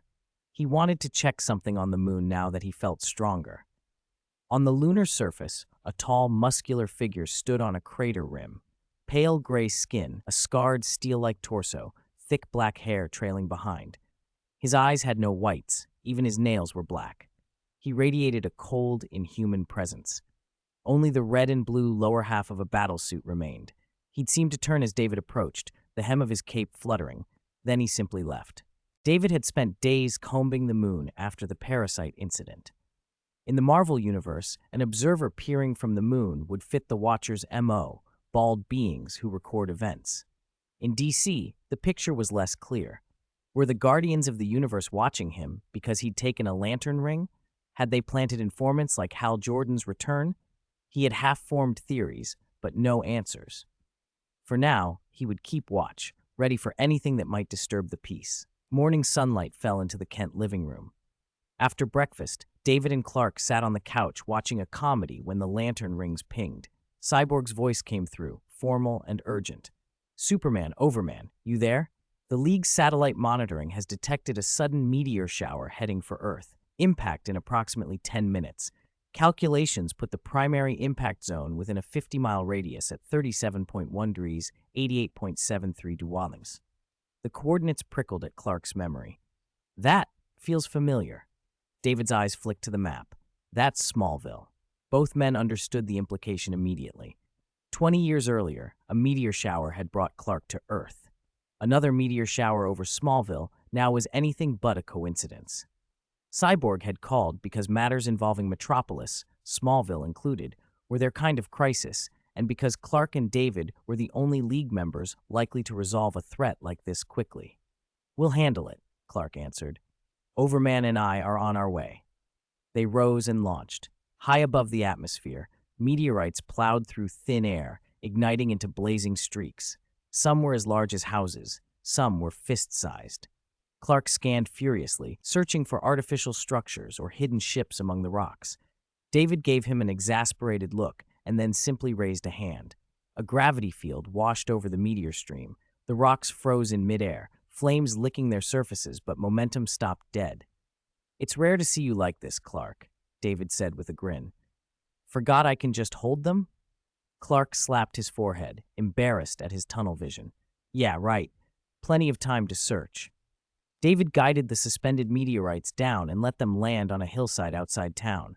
They hit like red-hot iron and scorched the earth, but were contained and no longer a free-falling threat. Clark swept his sight over the spread. He froze, eyes going hard. There's a ship in one of them." David's enhanced X-ray vision confirmed it. Inside a house-sized meteorite sat a streamlined craft, blue and red, its hull marked with a crest that made both men go still. The same stylized S as on Clark's armor, the House of L. "It's not a crying baby this time," David said, half laughing, and lifted the meteorite. The rocky shell tore apart like brittle concrete, revealing the ship whole and intact.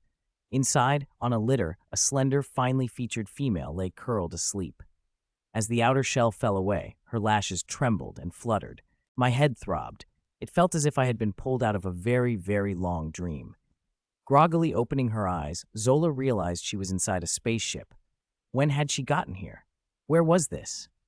Her mind, stiff from long disuse, creaked like an old hinge as memories slowly unsealed.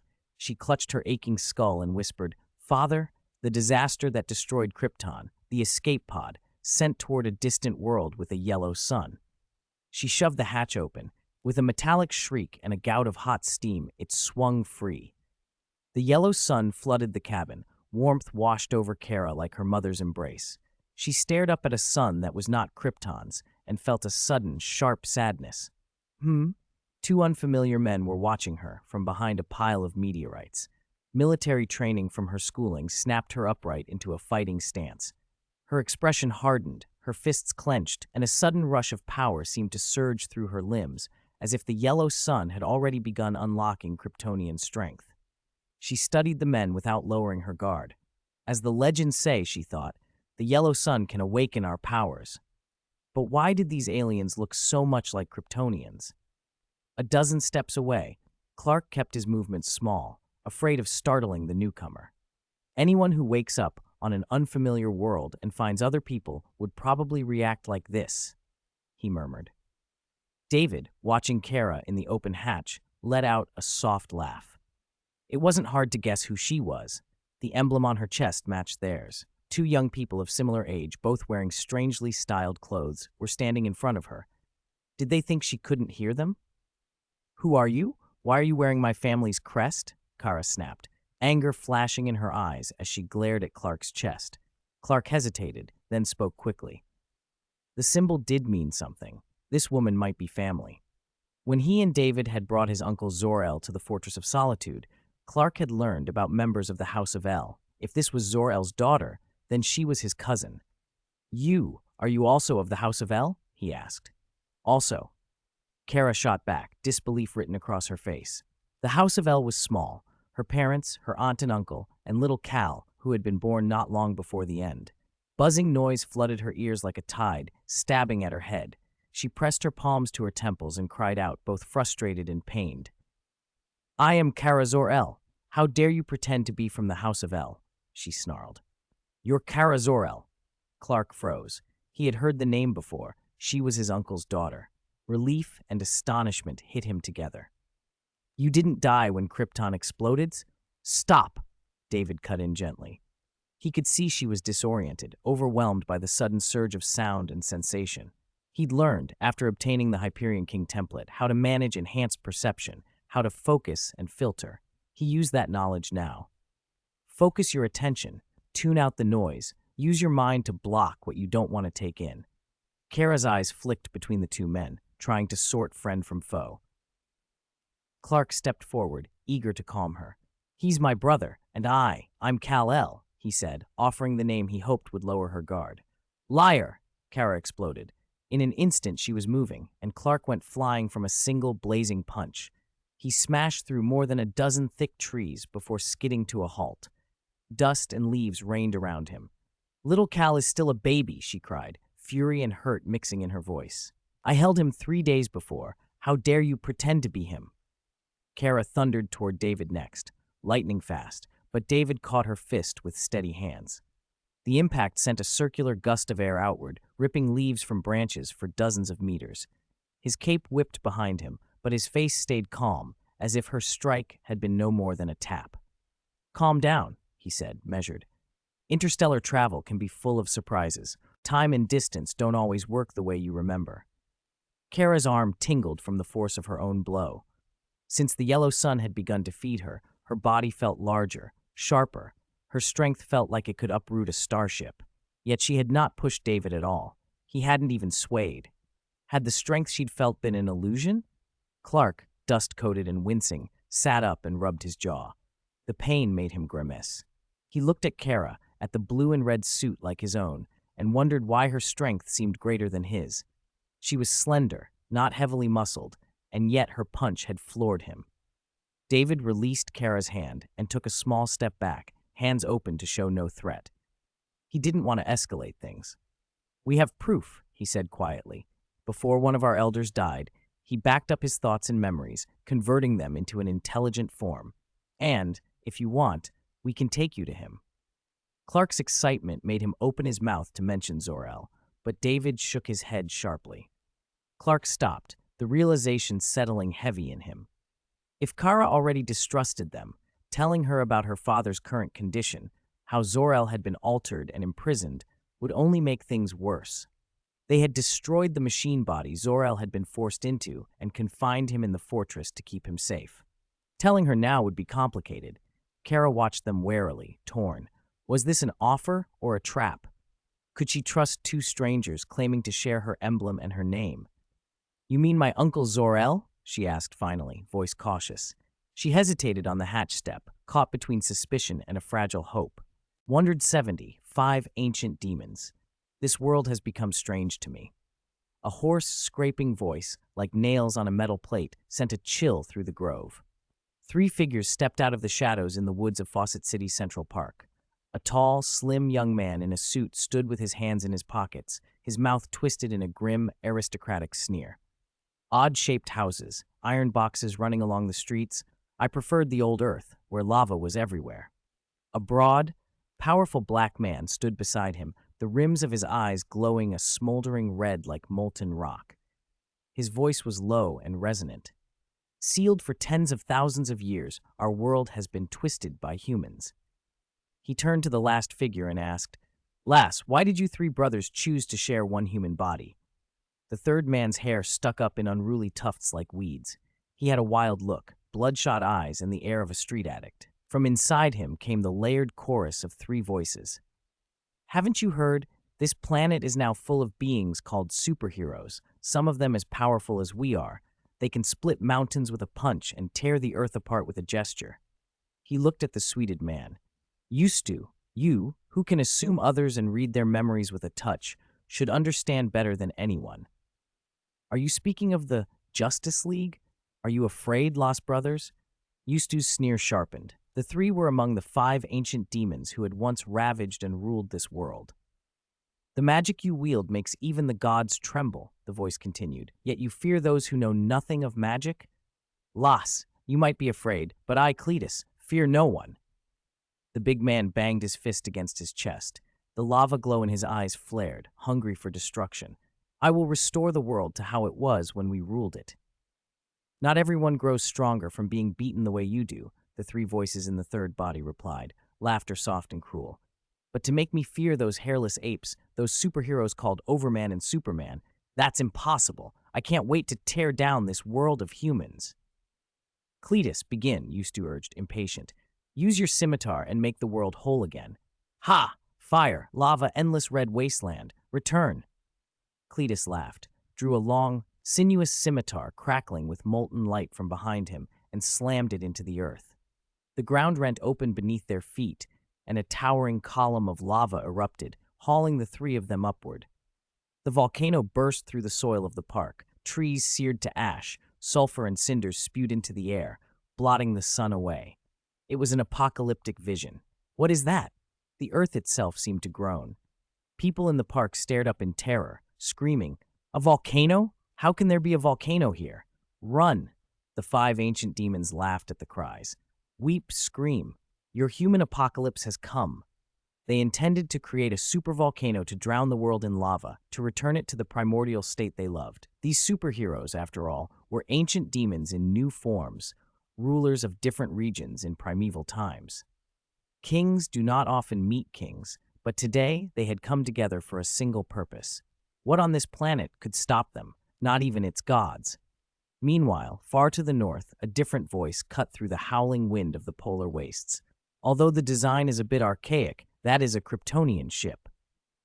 On the frozen expanse, in a cold that would make steel brittle, a massive black spacecraft lay like a dormant beast half buried in snow. Kara stared at it, surprised. She had come to the Fortress of Solitude with David and Clark to check the truth of what they'd said. If they were right, the young man who called himself Carl might be the only remaining relative she had left. And the other young man, the one even her powers under a yellow sun couldn't best, was, by Carl's account, his younger brother. "There's more than one Kryptonian ship here," Clark said, smiling warmly, pointing to the area behind the fortress. "Use your heat vision." Kara swept her gaze over the endless white. David advised, "Concentrate. Control it with your mind." As a member of the House of El, Kara's potential didn't match the unique level Clark sometimes displayed, but she was far more powerful than ordinary Kryptonians. With a little guidance, after learning to fly, she had quickly awakened more of her abilities. Following David's instructions, she focused and guided her vision with will. Beneath the snow, she discerned shapes, another massive ship hidden in drifts. "This is the flagship of a Kryptonian fleet?" she asked, bewildered. She'd seen the exploration ships that had once come from Krypton long ago, but she recognized this design, bigger, older. "How did it end up here?" David explained what they knew. Other Kryptonians came to Earth in ships before. Zod and his followers wanted to obliterate Earth and rebuild Krypton. David and I stopped them. At the name Zod, Clark's jaw clenched. As a Kryptonian, he wore the memory of that name like a wound. Zod had been the Empire's supreme military commander, iron-blooded, ruthless, feared across Krypton. The idea that two young men could have beaten him sounded impossible. "You said you repelled Zod?" Kara repeated, incredulous. Before Krypton's destruction, she'd been a university student about to graduate. Zod was the kind of legend whose reputation alone silenced children. Two young men had stood against him? "Not repelled," Clark said slowly. "He was too far gone. David had no choice but to kill him." A flash of sorrow crossed Clark's face. If Zod hadn't been intent on destroying Earth, they might have imprisoned him instead of killing him. Kara went quiet, stunned, her understanding of the young men before her deepening in a way she hadn't expected. "Come on," David said, impatient, "unless you fancy standing in the gale forever." They had all felt the wind somehow. Their senses were sharp in the open ice. They entered the fortress. "Kara?" A holographic projection shimmered into being. Jor-El, complex expression softening into surprise as he looked at the niece he had thought lost. "Uncle?" Kara's eyes widened. Words tumbled between them, Jor-El asking about her family before Krypton's end, apologizing for not being able to help earlier. He told them stories of the past, and slowly Kara allowed herself to believe that Clark was the little Carl she remembered holding 3 days before the catastrophe in her memory. After surviving Krypton's end and arriving on this alien world, to find a surviving relative 20 years later left Kara in tears of joy. The three shared a look, silently deciding to keep news of Zor-El for another time. Then both David's and Clark's lantern rings flared to life, blinking warnings. The rings emitted urgent, insistent signals. David and Clark exchanged a quick, grim glance. The League was calling. A world-level crisis had erupted. "What's wrong? What happened?" Kara asked, puzzled and alarmed. Fawcett City convulsed. The downtown park was gone. replaced by a supervolcano thousands of meters high, gouging into the clouds and still growing. Its roar toppled skyscrapers. People ran in panic. Lava-glowing cliffs heaved, the crater vomited choking ash that blotted out the sky, and fires flared across the city. On the volcano's flank, Cyborg, his body over 80% machine, was a powerless heap, being awkwardly carried down the slope by Aquaman and Flash, with Diana close behind. He coughed, skin pale. Did Cyborg send the message? Can Batman and Green Lantern hold on much longer? Aquaman, normally unfazed by crushing oceanic pressure, was choking on ash and struggling. I don't know. Maybe the machinery counted as part of me, Cyborg rasped. The demon's magic had drained the energy from his systems, even disabling life support. Feels heavy. Reminds me of college, before my powers, when friends made me push a broken-down car for miles. Flash supported Cyborg from the other side, breathless from the steep descent. I never appreciated how convenient powers are until now. Wonder Woman, this isn't permanent, right? Diana, the one most versed in magic among them, shook her head. She looked as worn as the rest. I don't think so, but it will take time to recover. This wasn't ordinary sorcery. The demons hadn't needed their true names. Calling out common titles, Wonder Woman, Aquaman, Flash, had been enough to strip them of their abilities and leave them effectively mortal. If the effect were permanent, such creatures would be infamous in every legend. I hope Overman and Superman get here soon, Diana said. Cyborg glanced back through the ash. Even if the demon stops, that volcano is already big enough to wipe out Fawcett and a dozen nearby cities. Far above, a molten giant kept prying the scimitar at its feet. With every tug, the mountain surged upward. Flash sniffed fumes and coughed bitterly. I never thought someone saying they wanted to destroy the world would be good news. Arthur's face darkened. What if Overman and Superman are affected the same way? What if their names get called and they lose their powers too? If that happens, Flash swallowed, then today really will be the end. At the Fortress of Solitude, Clark Palmer looked up from Cyborg's distress feed. Diana and the others were defeated. Only Batman and Green Lantern are still fighting. Cyborg says the demons want to destroy the world. One of them has 3 heads, and they stripped everyone's powers just by reciting their titles. David, standing beside him, frowned as he watched the live images. The 3 demons looked familiar.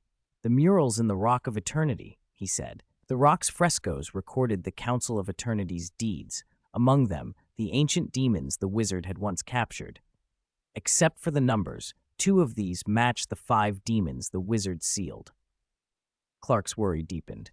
What do we do? David's expression tightened as he thought through limits and provenance. If these are the demons the successor to the 6 gods' power is meant to handle, then the power those demons can strip probably can't touch the 6 gods' power itself. He flashed a brief explanation about Captain Marvel and the Shazam Force, how even gods had trouble taking that power away, and how the lineage mattered. Kara, who'd only just arrived on this planet, peered at them. Fawcett City is on this world? Who's Cyborg? This sounds bad. Are they calling for our help? Clark brightened. Kara, maybe only you can turn this around now. Kara stared in surprise. To be asked to save the world so soon after arrival was a lot. We'll talk on the way, David said briskly. Maybe it isn't hopeless. He, Clark, and David left the North Pole and flew toward Fawcett City. On the volcano, Hal Jordan was draining his will to keep a protective construct around himself as Ustu hammered at him. The ring-drawn shield had been shredded again and again. Hal could tell the demon wasn't even using full strength, like a vicious animal toying with its prey. His power's at Diana's level, he muttered. The Zaz brothers, 2 cackling demons, took delight in the spectacle. Sealed for 10,000 years, they had no hurry. Cletus, meanwhile, kept prying at the scimitar that fed the volcano, increasing its growth into a world-consuming eruption. Demons savored the sight of desperation. Someone's coming, Ustu said suddenly, turning his piercing eyes to the horizon. Demonic senses tore through cloud cover. 3 figures were streaking in fast. The Zaz brothers barely checked their play as Ustu launched a new attack. His talons shredded Green Lantern's constructs like tissue. Hal gusted away, fighting to regain ground. The approaching trio arrived in a thunder of sound and light. David stopped in midair, his eyes flaring as thick energy beams lashed the Joss brothers and distracted them long enough to spare Batman. He read Batman's exhaustion through the Fenrir armor and flicked a gravity field, sending the battered suit sliding down the slope toward Flash and the others. "Go rest, Bat," David said. Clark clenched his fists from the sky and roared, watching the volcano squeezing the city blocks. "Successor of the wizard's magic, this ends now." Yustu didn't even look at Clark. He fixed on David with palatable hatred. As a demon who had been sealed by the wizard, Yustu knew what the wizard had done. "The wizard is dead," Yustu spat. "He imprisoned us for 10,000 years. I will repay him by spilling your life." Cletus stopped his prying and focused on David, flames licking the volcano. "Human, the smell of power on you disgusts me. I will burn you to a crisp." The Zaz brothers began a chant and then shouted. A potent magic crashed into Clark, overwhelming him. His biofield and superhuman body winked out. He started to fall. Clark's face went white. Damn it. They had planned for this. David had prepared a contingency. Clark, now depowered, had something else. He was wearing a spare lantern ring, an emergency measure the three of them had discussed. He snapped it to life and stabilized himself in a suit of green energy. "Your ambition to destroy the world will never be realized," he said through the ring's filters. David hovered nearby without needing the ring. It had some effect on him, but only a slight one. "It helps, but not much," he told Clark quietly. Magic had always been his specialty. He felt his strength reduced by a fraction, but the hit was far less than it would have been for others. "Diana is Zeus's daughter and still fell to it. Clark, your magic resistance is low. That's why it took you." Yustu bellowed and tested David himself. A huge black wing beat the air, stirring a storm, and Yustu lunged like an arrow. "I'll torment your soul for 10,000 years, Overman." David met the charge with an unruffled calm. 10,000 years of imprisonment has filled you with hatred," he said. "Don't worry, this time I won't seal you. I'll give you eternal release." The Zaz brothers bared teeth and charged the green-armored Clark. He returned the charge with a raised fist. Up on the volcano lip, Cletus had drawn notice from a different figure. Kara clenched her jaw and surged toward him. "Only you left, big guy," she said, and dove. The battlefield detonated into full combat. The city's center, a chaotic ring of fire and magic, heroes and ancient demons colliding as the supervolcano's shadow spread over Fawcett City.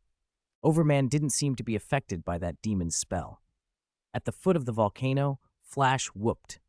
When David and the others arrived as reinforcements, they saw Overman hovering steadily and watched the battle unfold.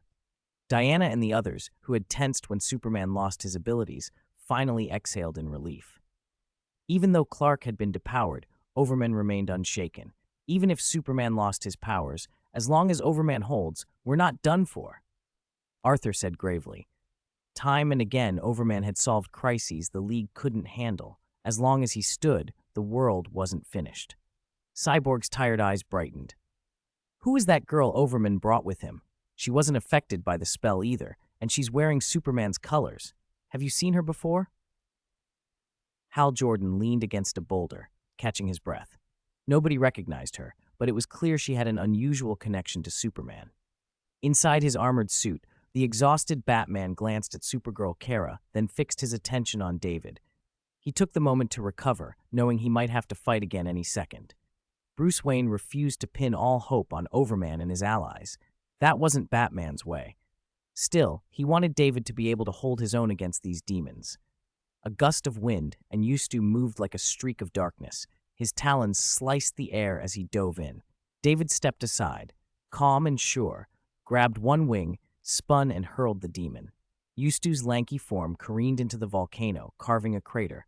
Lava splashed, but the 1,000-degree flow barely scarred the demon's body. Before Yustu could flap back to his feet, a thick, scorching beam slammed into him, burning and crushing him with raw force. "Ah!" he howled.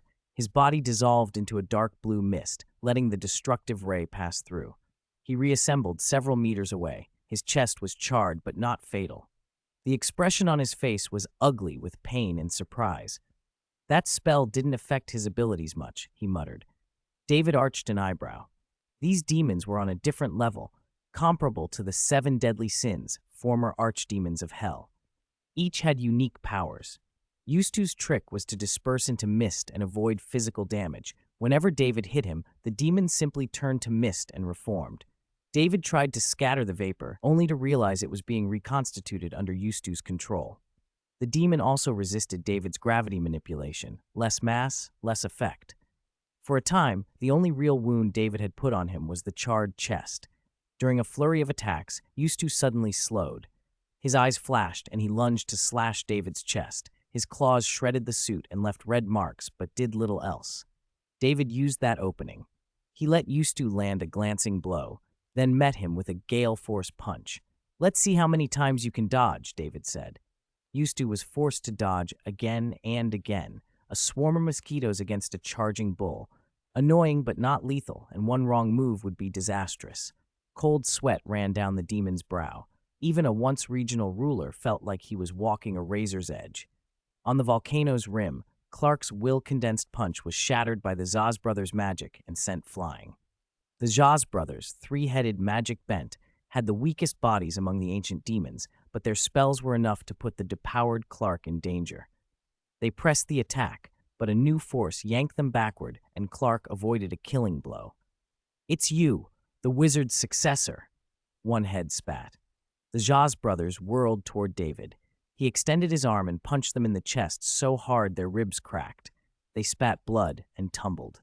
David didn't pause for Yustu's claw in his back. He stood steady as a mountain, his eyes flaring with scorching light. Another blow shattered one of the trio's arms. Demon blood sprayed across the volcanic rock. "Ah, my arm!" they screamed, clutching a blackened stump. Clark, seizing his chance, flew forward to meet the wounded three-headed demon. "Now I can handle this one," he called. At the summit, Kara's fist slammed into Cletus's chest with a deafening boom. He staggered backward, gouging grooves into the volcanic ridge. The strike seemed to peel away a hard crust and reveal a fiery core. Cletus only snarled. Pointless.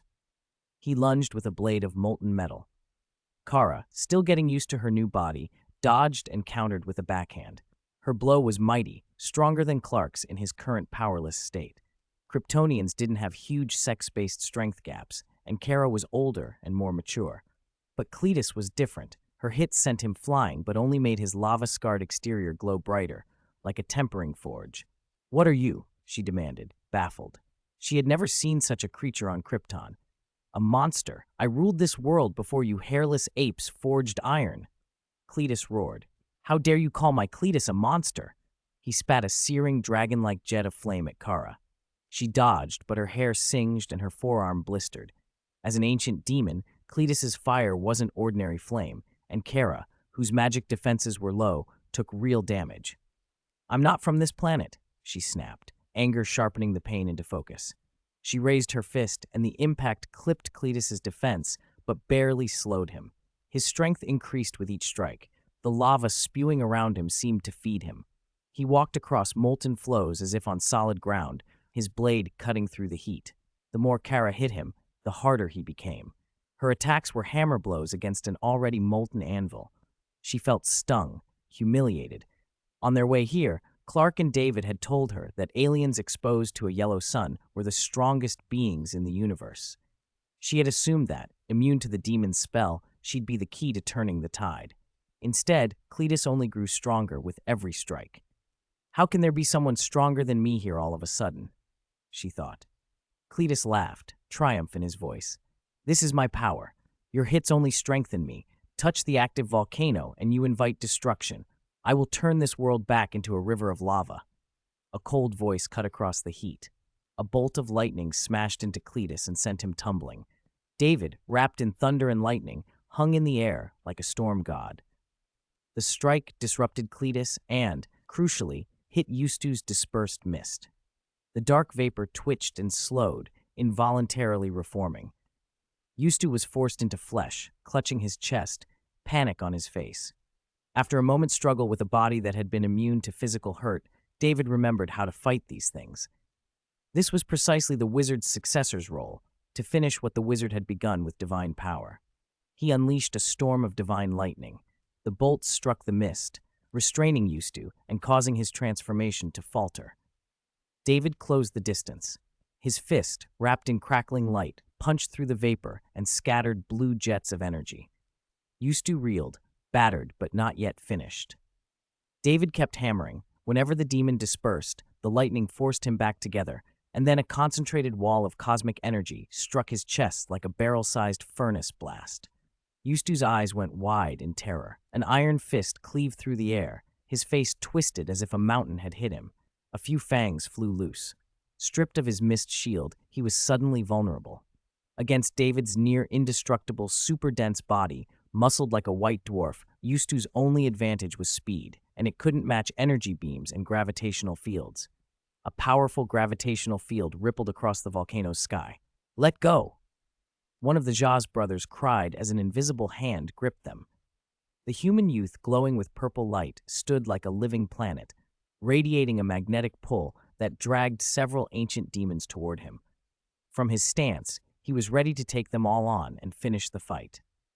In the Jaz brothers' minds, David was something vast and hungry. They strove for spells, deprivation, corruption, curses, mental fog, but they washed over him like pebbles in an ocean. Their magic, potent though it was, couldn't stack against him the way it once might have. The weakest of the trio, the one David had already battered, was the first to be yanked in. David gripped its neck, his eyes flared with lightning, and severed one head cleanly. "Zos!" the remaining head screamed. He crushed the skull of the middle head. The other two shrieked as he severed them too. The three-headed body collapsed. The demon souls fled in terror, only to be struck by white-hot bolts that incinerated them. 3 wisps of black smoke vanished into nothing.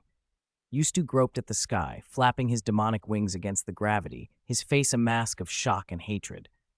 "This world belonged to us first. You humans stole it." "Does that concern me?" David asked coldly, eyes fixed on Cletus, who had plunged his blade into the volcano and seemed to be channeling its power to oppose the storm. David didn't care about first claims. "You want to destroy this world." He raised his palm and a spear of lightning struck Yustu. The demon's body convulsed. The gravity took hold like a planet trapping a meteor. He was pulled irresistibly toward David. "If you destroy this world," David said quietly, "where will my family and I live?" David discovered that the 6 gods' power severely restrained the ancient demons, especially Yustu, whose ability to disperse into smoke had been the key to evading attacks. The tide of the fight shifted instantly. Divine lightning struck Yustu, preventing him from spreading into mist or using his bat-like wings. Gravity dragged him toward David. The air shattered with the force of the blow. People in the city clutched their hands and prayed as the battle raged on the volcano, hoping the Overman would destroy the demon that had birthed the eruption. David's fist, like a falling meteor, smashed into Yustu's chest and abdomen. The demon's eyes bulged, and blood spurted from his mouth. Yustu had never seen power like this. Neither the gods nor any ancient being he'd met compared. Stripped of his mist form, he finally felt raw, brutal strength. David's palm closed on his throat. Lightning poured from it, binding Yustu so he couldn't disperse or slip away. "Disperse? Not today," David said. Yustu clawed and writhed, trying desperately to break apart, but the grip was iron. Fists bearing the force of planetary collisions hammered his face until blood spattered. Just as Yustu teetered on the edge of unconsciousness, a scorching torrent of lava surged between them, an enormous gush that separated attacker and prey. "Let him go," someone shouted. The 1,000-degree flow didn't harm David. Turning, he saw Cletus riding the magma like a surfer, knife raised, coming to Yustu's aid. "Get me out of here, Yustu," Cletus bellowed. Even short-tempered Cletus felt the chill of fear at David's power. He was the only ancient demon there who couldn't fly. He'd relied on Yustu to carry him away. Now he abandoned the idea of returning the world to a molten embrace today. "Where do you think you're going? None of you leave." David grabbed the hot blade in Cletus's hands with one lightning-wrapped grip and punched him in the chest. The blow detonated like a meteor impact, driving Cletus through the mountain's belly. He burst through the other side of the volcano and flew out into the sky. "This power, beyond my limit," Cletus coughed, still crackling with residual lightning, blood in his mouth. His ability could reflect blows, but David's attack exceeded any limit Cletus's power could handle. The strike nearly shattered him. Yustu, still saved by the lava, didn't bother to check on his rescuer. He spun and fled. Shazam! David left an afterimage and reappeared in front of him, grabbing his neck again and roaring. Blinding bolts of thick lightning struck him. The Shazam force slammed into Yustu. He blackened, smoke pouring from his 7 orifices. An iron hand plunged into his chest, which crumbled like rotten, charred wood, shattering his heart. Heir to the wizard's power, serve me as master, Yustu croaked as his body failed. With me, you can learn everyone's secrets. Touch me and you'll know. Don't force me. I know yours too. Losing his body, Yustu shrieked and tried to flee. He spat David's name at the sky, attempting one last act of spite. Listen, Overman's real name is David. Lightning cleaved the heavens. Before his sentence finished, Yustu was obliterated. Now it's your turn. David's gaze, sharp as a thunderbolt, cut toward Cletus. The demon lashed out. He drove his blade deep into the volcano, forcing a gigantic eruption. The mountain belched lava toward the city, aiming to blanket everything in molten fire. The earth trembled. Cletus laughed, delighted, and leaped from the crater's rim to flee while David supposedly dealt with the catastrophe. He underestimated David. Did you forget about us? Clark called. David held out his hand. Invisible, colossal fingers stopped the flow, pushing the lava back into the crater. He had the strength to stifle this volcano. A true supervolcano might have overwhelmed him, but this eruption, a few thousand meters high, was within his control. Clark and Kara intercepted Cletus's escape. Each landed strikes that sent him hurtling backward toward the summit. He felt as if he'd fallen from the clouds. A huge hand seized the back of his neck. When he swung his knife, the arm that would have struck returned with Chet's own fist tipped by lightning. Shazam! David's low growl was followed by consecutive bolts of transformation lightning. Cletus charred to coal and died before his soul could depart. Divine lightning annihilated him outright. The smell of burned flesh and sulfur hung in the air. David casually dropped the corpse. Unlike the 7 deadly sins who possessed living hosts, these ancient demons had already snuffed the original souls. The bodies were empty husks, and there was no mercy to be given. Is that it? Clark exhaled, watching 3 ancient demons vanish under David's hand. The presence of overwhelming power had always unnerved people. When the volcano roared, the city had frozen in terror. Now the roar faded, replaced by a thunderous cheer. The crowd celebrated that the Overman and the League had turned the tide. At the mountain's base, a few heroes still examined themselves with worry. Barry Allen ran a few aimless laps, breathless and alarmed that his speed felt ordinary, like a student out of shape. What if it's gone for good? He fretted. It'll take time, Hal Jordan said, grim. I don't know how long. Let's just hope we aren't crippled for days. But the immediate crisis was over. Kara listened to millions chanting, Justice League, Overman, and felt something unfamiliar and warm. Being a superhero and being cheered was new to a college-aged Kryptonian. The wizard's damage had been mostly undone. The mess left by the invasion had been cleared. David moved the remaining magma, and after the sun touched them, Clark and Kara regained strength enough to lift the cooled supervolcano. Together, they carried it out over the Pacific and sank it to the ocean floor. Come with me, Kara, Clark said, clapping volcanic dust from his hands, his smile like sunlight. You've just arrived on Earth. Let us show you home. You can stay with us until you find a place. Really? Kara's face brightened, a little shy, but hopeful. Your family, David said with a smile. You're Clark's cousin. So Kara accepted. Jonathan and Martha Kent took her in as if she were a visiting neighbor. No better than that. Family. The Kent's warmth put Kara at ease instantly. Don't be shy, Kara. Make yourself at home, Martha said, nudging a steaming blueberry pie toward her with a wink. After dinner, David and Clark will get the attic room ready. I hope you like pie. The household gathered around the table. Jonathan and Martha fussed like proud parents. Kara laughed, suddenly feeling the strange comfort of belonging.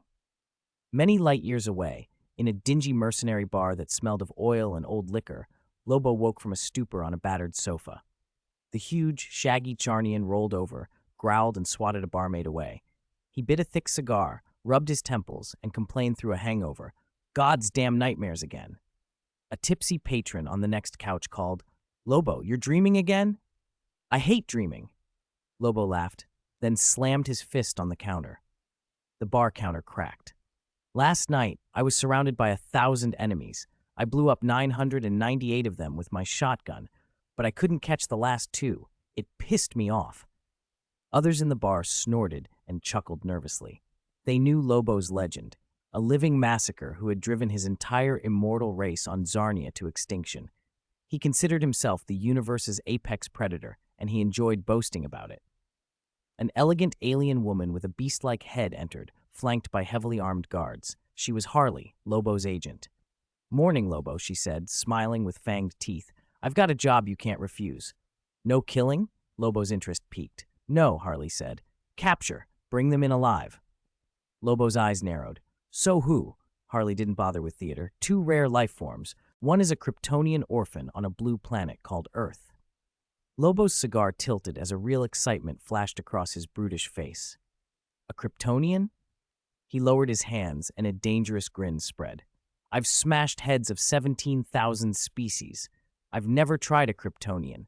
I wonder what their skulls sound like when I crush them with my chain. More solid? Clearer?" He rubbed his chin like a scholar, thinking about the pleasures of a new hunt. Harley raised another finger. "The employer ranks the second target even higher than the Kryptonian." Lobo blinked. "What's the other one?" "This one isn't a cosmic noble or a rare beast," Harley said. "He's a young Taoist priest from the Changqing Temple atop Mount Qingyun. He travels between worlds, between the immortal and the mortal, and seems to hold a power that makes him more valuable than a Kryptonian orphan. The employer wants both brought in alive." Lobo's grin widened into madness. "A Kryptonian and some two-world Taoist priest? Fine. Bring me their names and their locations. I'll go get them." 174, Destroyer of Worlds. "The priority for capture is higher than the last Kryptonian?" "Interesting. What's so special about him? Does he have the biggest muscles in the universe?" Lobo flexed his thick biceps like a rock star, grinning with pure vanity. "You've completed impossible contracts before," Aurelia said, tapping the screen on her wrist as she sent the mission file to the communicator at Lobo's hip.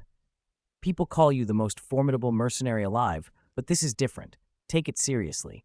Even if your life isn't in danger, failure could ruin future offers." Aurelia added a pointed note. "The employer wants them alive, not two smashed corpses." "A nightmare." Lobo scowled and picked at his ear. "I take back what I said. Reality can be as annoying as a bad dream." He downed a mug of beer in one gulp, tossed the empty behind him with the careless swagger of a cowboy taking a bounty, then put two fingers to his lips and blew a loud whistle. "Sweetheart, time to ride." Boom. Vroom. A hulking motorcycle, violent, chrome in attitude, crashed through the bar door, drifted, and slammed to a stop in front of Lobo.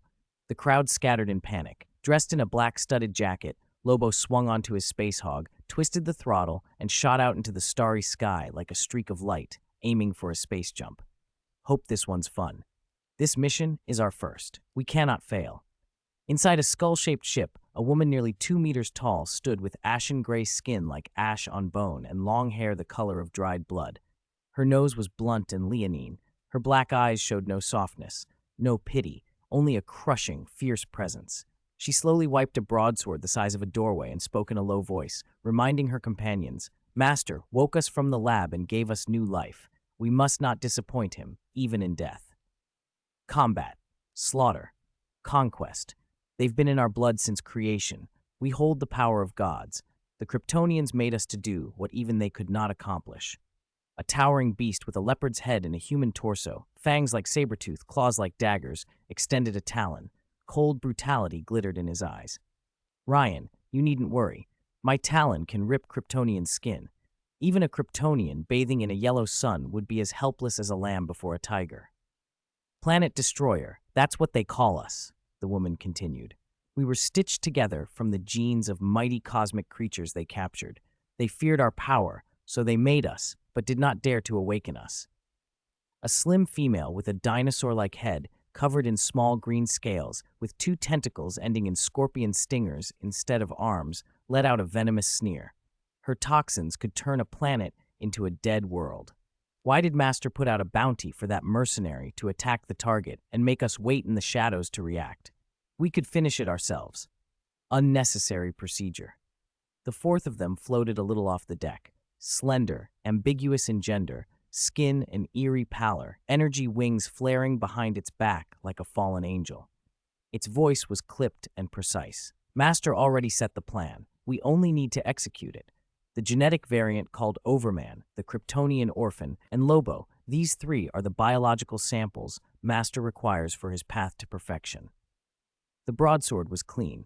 A chilling light gleamed across its edge, and Ryan's cold laughter echoed in the skull ship. Letting them tear each other down makes the outcomes safer.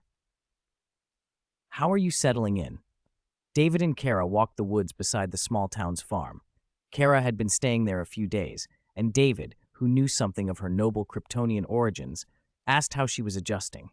Very well, she answered. The sun and the scenery are different from home. The hillside was green. Insects and birds chattered pleasantly from the trees. Wearing jeans and a red plaid shirt, Kara blended into the countryside and looked up at the distant yellow sun. She drew in a breath of the clean wood smoke air and smiled. Krypton was advanced. There were red suns, not yellow. Our red sun was harsh, brilliant. The yellow sun feels warmer somehow. Kandor had been a jungle of concrete, an unfeeling city of towers and rigid class structures. Life there had been cold and suffocating. On this farm, Kara felt an ease she had not known in years. Still, her smile dimmed as she lowered her eyes. If only her parents and family could be with her on this beautiful world, but she knew that was impossible. Clark stood nearby, tense. He wanted to tell Kara that her father, Zor-El, was alive, but not in the way she'd expect. He had been transformed into a cyborg. He no longer recognized anyone and could not communicate. Clark couldn't tell Kara that now. Seeing him would only deepen her sorrow. David knew what Clark was thinking. The three of them, David, Clark, and Jor-El, had talked about a way to restore Zor-El, dismantle his mechanical body, and let his remaining flesh recover so his hippocampus, the seat of memory, could heal. But Kryptonians don't regenerate like some beings. Without the life-supporting mechanics, Zor-El might die. The Dionysus factor could grant immortality or regeneration, but it might not work on a body as heavily augmented as Zor-El's. A Kryptonian body is not like an ordinary human body. Repairing it requires enormous energy. Even the Dionysus factor might fail. Ding ding. Both David and Clark's ring messages chimed. It was Batman, a gentle alert rather than a distress call. Disasters are happening across the world at once, and the League is short-staffed, the message read. We're planning to recruit new members. Several heroes have applied.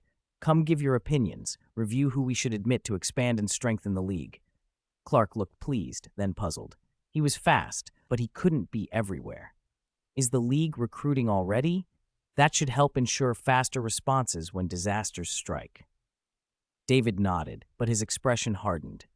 The White House has been active lately, pushing media coverage of a set of unknown heroes, apparently trying to organize their own Justice League. He thought Batman had invited them not simply because of manpower shortages. Serving the country is hard to refuse. Batman will want to bring promising, respectable heroes into the League before official bodies can co-opt or control them. I don't see why that's necessary, Clark said, scratching his head. Superhero teams and official organizations didn't have to be mutually exclusive.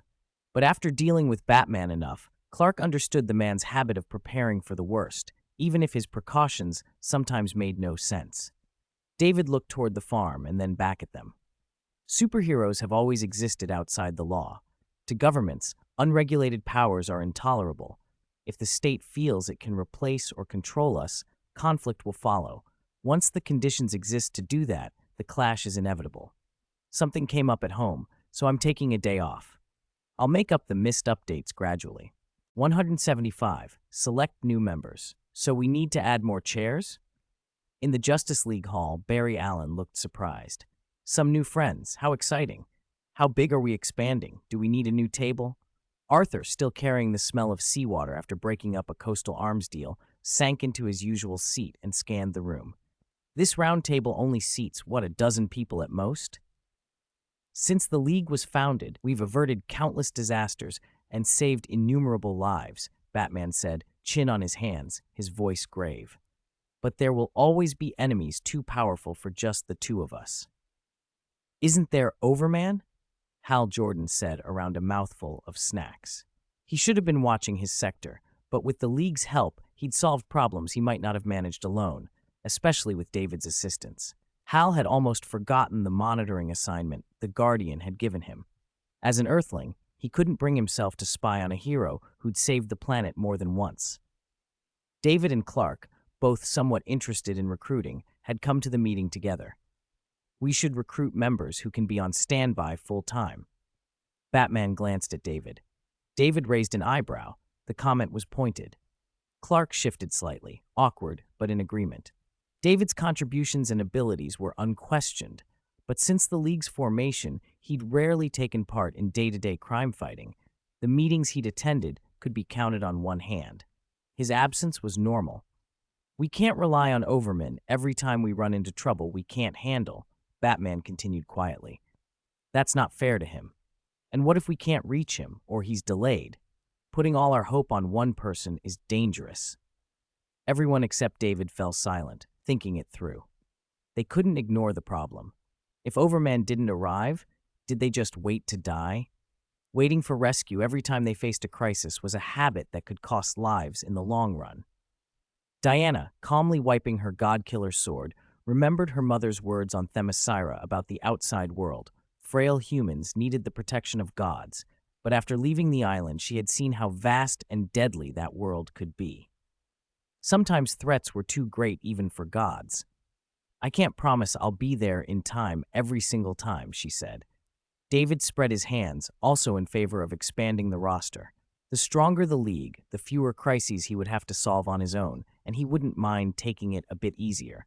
So our recruitment criteria should be as powerful as possible? That's one important point, the Flash said, and their character. Cyborg nodded. I ran a search on everyone who applied. I avoided revealing their secret identities and pulled public records, statements, deeds, powers. He waved a hand and projections popped up above the table like ID cards, avatars, abilities, histories. Black Canary, Blue Devil, Element Woman, Firestorm, Black Lightning, Vixen, Hawkgirl. David's gaze swept the list. Some were familiar. One caught his attention, Hawkgirl. He remembered her as an agent from Thanagar, an alien sent to Earth. Cyborg's file listed her as an Earthling. David frowned. The Blue Devil, are we sure about him? Barry asked nervously, pointing at a striking profile. Blue skin, horns, red eyes, the sort of demon-like appearance that stood out even among superheroes. Dan Patrick Cassidy, Cyborg read, stuntman by trade, devout Catholic. During a shoot, he accidentally unleashed a demon. The creature fused with his stunt suit and gave him superpowers. Hal raised an eyebrow. A devout believer? That reminds me of two fanatics from the past. Arthur scowled. Everyone knew who he meant. Redemption and Hai Tuo Hua, lunatics who'd once tried to brainwash the world. If not for Overman, perhaps the whole planet would now be devout Catholics. The mix of demonic power and religious devotion made people uneasy. Cyborg seemed to sense it. I also noticed a lot of women applied, he said. Hal stroked his chin. We should recruit more women, balance the roster. He gave a flirtatious look. By the way, there's no rule against teammates dating, right? Cyborg choked on the question. No, there isn't. Black Canary, Black Lightning, Vixen, they're a bit low on raw power, Cyborg added. David tapped a finger against the table. In many storylines, those characters had been members of the League, but only 7 or 8 heroes typically stayed as permanent fixtures. The others cycled through. Black Canary was a natural metahuman with a devastating sonic scream. Black Lightning carried latent metahuman genes that let him generate black electricity later in life. Vixen wielded the Tantu Totem, a family heirloom said to be gifted by Anansi. Touch it, and she could mimic the abilities of any animal. The League isn't just about brute strength, Batman said, but the threats we face are extraordinary. Bringing in people without sufficient power could be dangerous. His words carried weight coming from him. Around the table, the others exchanged looks. David allowed his lips to curve into a faint smile. 176. The best bounty hunter in the universe. David let a small smile tug at the corner of his mouth. The real world was different from the comics. In the pages, Batman, at the peak of human conditioning, could trade blows with world-ending supervillains, even spar with Darkseid and dodge Omega beams with a roll. In reality, without support, Batman, facing an apocalyptic invasion, could only rob a weapons depot and pick off cannon fodder with a stolen laser rifle. Now, Batman relies on his training and gear for Gotham's street crime, David said. When he faces truly powerful enemies, he puts on the Fenrir armor. With the Fenrir armor, bought through his cash ability, Batman had League-grade combat power and could speak from experience. The three people David had been considering were capable, excellent as street-level heroes, but not League material. I don't want to add unnecessary trouble, he thought. Exposing them to the League's battles against brutal, planet-scale enemies could get them killed. After much consideration, only 3 candidates remained: Firestorm, Element Woman, and Hawkgirl. Just as the League began to debate further vetting, whether to drop 1 or 2 of the candidates or let them all in, Cyborg's expression shifted. He looked up. "Unidentified object entering Earth," he announced. As the self-styled god of the internet, Cyborg's processors parsed countless streams at once. He'd set up a global disaster warning system. A low-orbit satellite had just spotted something blink into existence from space and plunge into the atmosphere. Its speed and vacuum approached light speed, Cyborg continued. Atmospheric drag reduced it to about 260 times the speed of sound. Trajectory puts it over Metropolis in seconds. Everyone stiffened. Reaching near light speed was not an ordinary feat. If it was extraterrestrial, they all thought of the bottled city alien. "Brainiac?" Barry's voice tightened. "No," Cyborg said. By the time he spoke, the unidentified object had already arrived. A figure on a roaring, hovering motorcycle executed a flaming drift and coasted to a stop over Metropolis. He took off his sunglasses with casual flair and scanned the city below, not like a merc contracted for a job, but like someone looking for a dive to drink in. Cyborg fed the image into the hall's displays. "A rocker?" he said. "If you ignored the bike and his odd skin and eyes, he'd look like any violent biker you see on the streets," Hal Jordan said. "Maybe a friendly alien." Barry watched the stranger's relaxed face and then whispered, "Lobo." David's features hardened. He recognized the alien at once. The skin tone, the look, the swagger. This was impossible to miss. "Lobo," David said. "The universe's greatest bounty hunter. One of the few whose power rivals the son of Krypton. He's practically immortal, can regenerate from a drop of blood. His soul can detach, possess others, and he keeps all his abilities. In some ways, he's an even worse problem than the Kryptonian. He has no outward hostility because violence and madness are in his blood. It's instinct for him, like eating or drinking." David's words made the room go cold. He could hum a tune while slaughtering an entire planet. "How do you know? Did he do that?" Arthur asked. "Yes," David said quietly. "That planet was his homeworld." The others stared, horror and disbelief painted on their faces. How many beings were deranged enough to murder everyone from their own planet? Hal's face went ashen as he scrolled the Lantern Ring's database. Hundreds of mission files flowed past, each a sickening record of slaughter and carnage. What is that?" he breathed. Outside, Metropolis reacted first with alarm, then with the sort of misreading people are capable of when they want to normalize the strange. Some thought it was a publicity stunt, rocker on a flying bike, and spectators gawked and admired the machine's lines as if it were a new model to be bought. Lobo sneered at the crowd below. "A bunch of brainless idiots," he muttered, puffing on a cigar. He grabbed something from his belt, flicked it away, and tossed a few pea-like seeds at the street. The seeds sank into the pavement and exploded into growth. In seconds, they had become towering, man-eating plant monsters, dozens of meters tall. Their heads cast huge shadows. People screamed and bolted, legs trembling as they fled. "Help!" cried a woman, staring at those blood-red eyes. "Don't worry, I'll stop him," Clark snarled, already hurtling toward the city. Barry flashed as well, a streak of yellow, rushing toward the civilians threatened by the ravenous plants. The rest of the League set their faces in grim lines and prepared to move, their gear coming online. This was likely to be a brutal fight.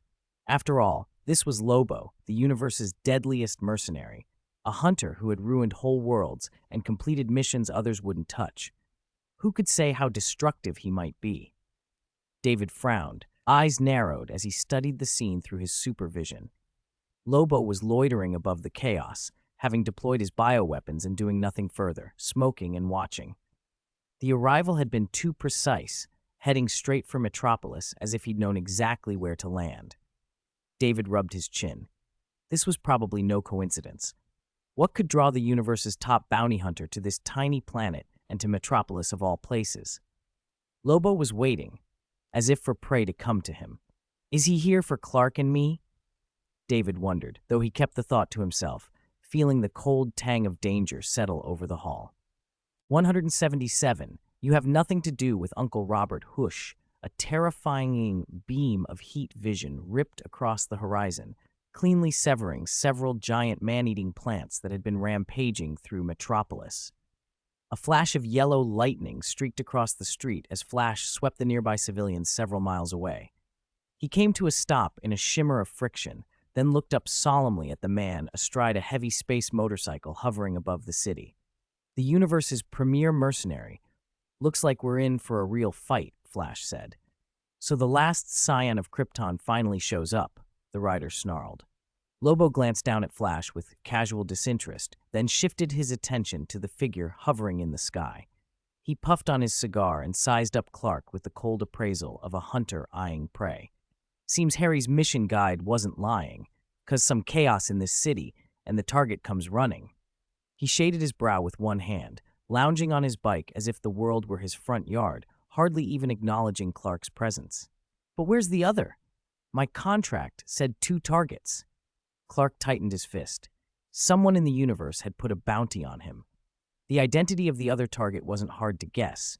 Besides him, the first person an attack on Metropolis would draw was David. The sky darkened. Thunderheads rolled in, silver lightning snaking through the clouds. With a blinding strike, David appeared in midair, lithe and powerful. His gaze was ice-cold. His voice carried raw force that made the air tremble. Lobo, don't think your immortality lets you get away with this. You know me? Lobo barked, surprised a man from some backwater planet could call him by name. He grinned. If you know me, you should know there ain't nothing Lobo won't try in this universe. He crushed the throttle. The motorcycle answered with a roaring eruption of engines, sparks flying as it tore through the air. Lobo swung a heavy chain like some outlaw biker king and streaked toward them like a meteor, a laser Gatling cannon folding out from the front and spitting a rain of beams. Clark hadn't planned to dodge at first, but he soon felt a barrage like hail striking him. He raised a hand to shield his eyes and rolled aside. My machine gun couldn't turn him into confetti. Lobo muttered, impressed. Kryptonians under a yellow sun are as strong as the legends say. Lobo's excitement only grew at the sight of Clark's power. He blew a gust of hot air from his nostrils and cracked the chain at Clark with a vicious swing. Clark snatched the chain. The strike burned across his arm like a lash. He planted his feet and tried to wrench Lobo off the bike. Kid, you're still wet behind the ears, and you want to arm wrestle Grandpa Lobo? The mercenary taunted. But Lobo wasn't the only one with tricks. With a savage twist, he used Clark's own grip against him, yanking the Kryptonian forward and flinging him like a club at David. David's brow tightened. A gravity field as heavy as a mountain slammed onto Lobo's motorcycle, instantly sapping its speed. Clark wrenched free of the chain, stumbling in midair, and steadied himself. You bastard! What did you do to my ride? Lobo snarled as the bike slowed to a crawl. His beloved bike had always been his pride. Furious, he called it back to him, but before he could reclaim it, a purple torrent of cosmic energy struck him and sent him hurtling toward a distant skyscraper. I won't let you leave this planet in one piece, Lobo, David warned. Lobo slammed through several high-rises and punched a crater into the street. He staggered up out of the pit, dust coating him from head to toe, and fumbled for a cigar, only to find it gone. Whatever had hit him had evaporated the thing. That was my prized cigar. I'll tear your lungs out, you pleasure-ignorant bastard. He whistled for his bike.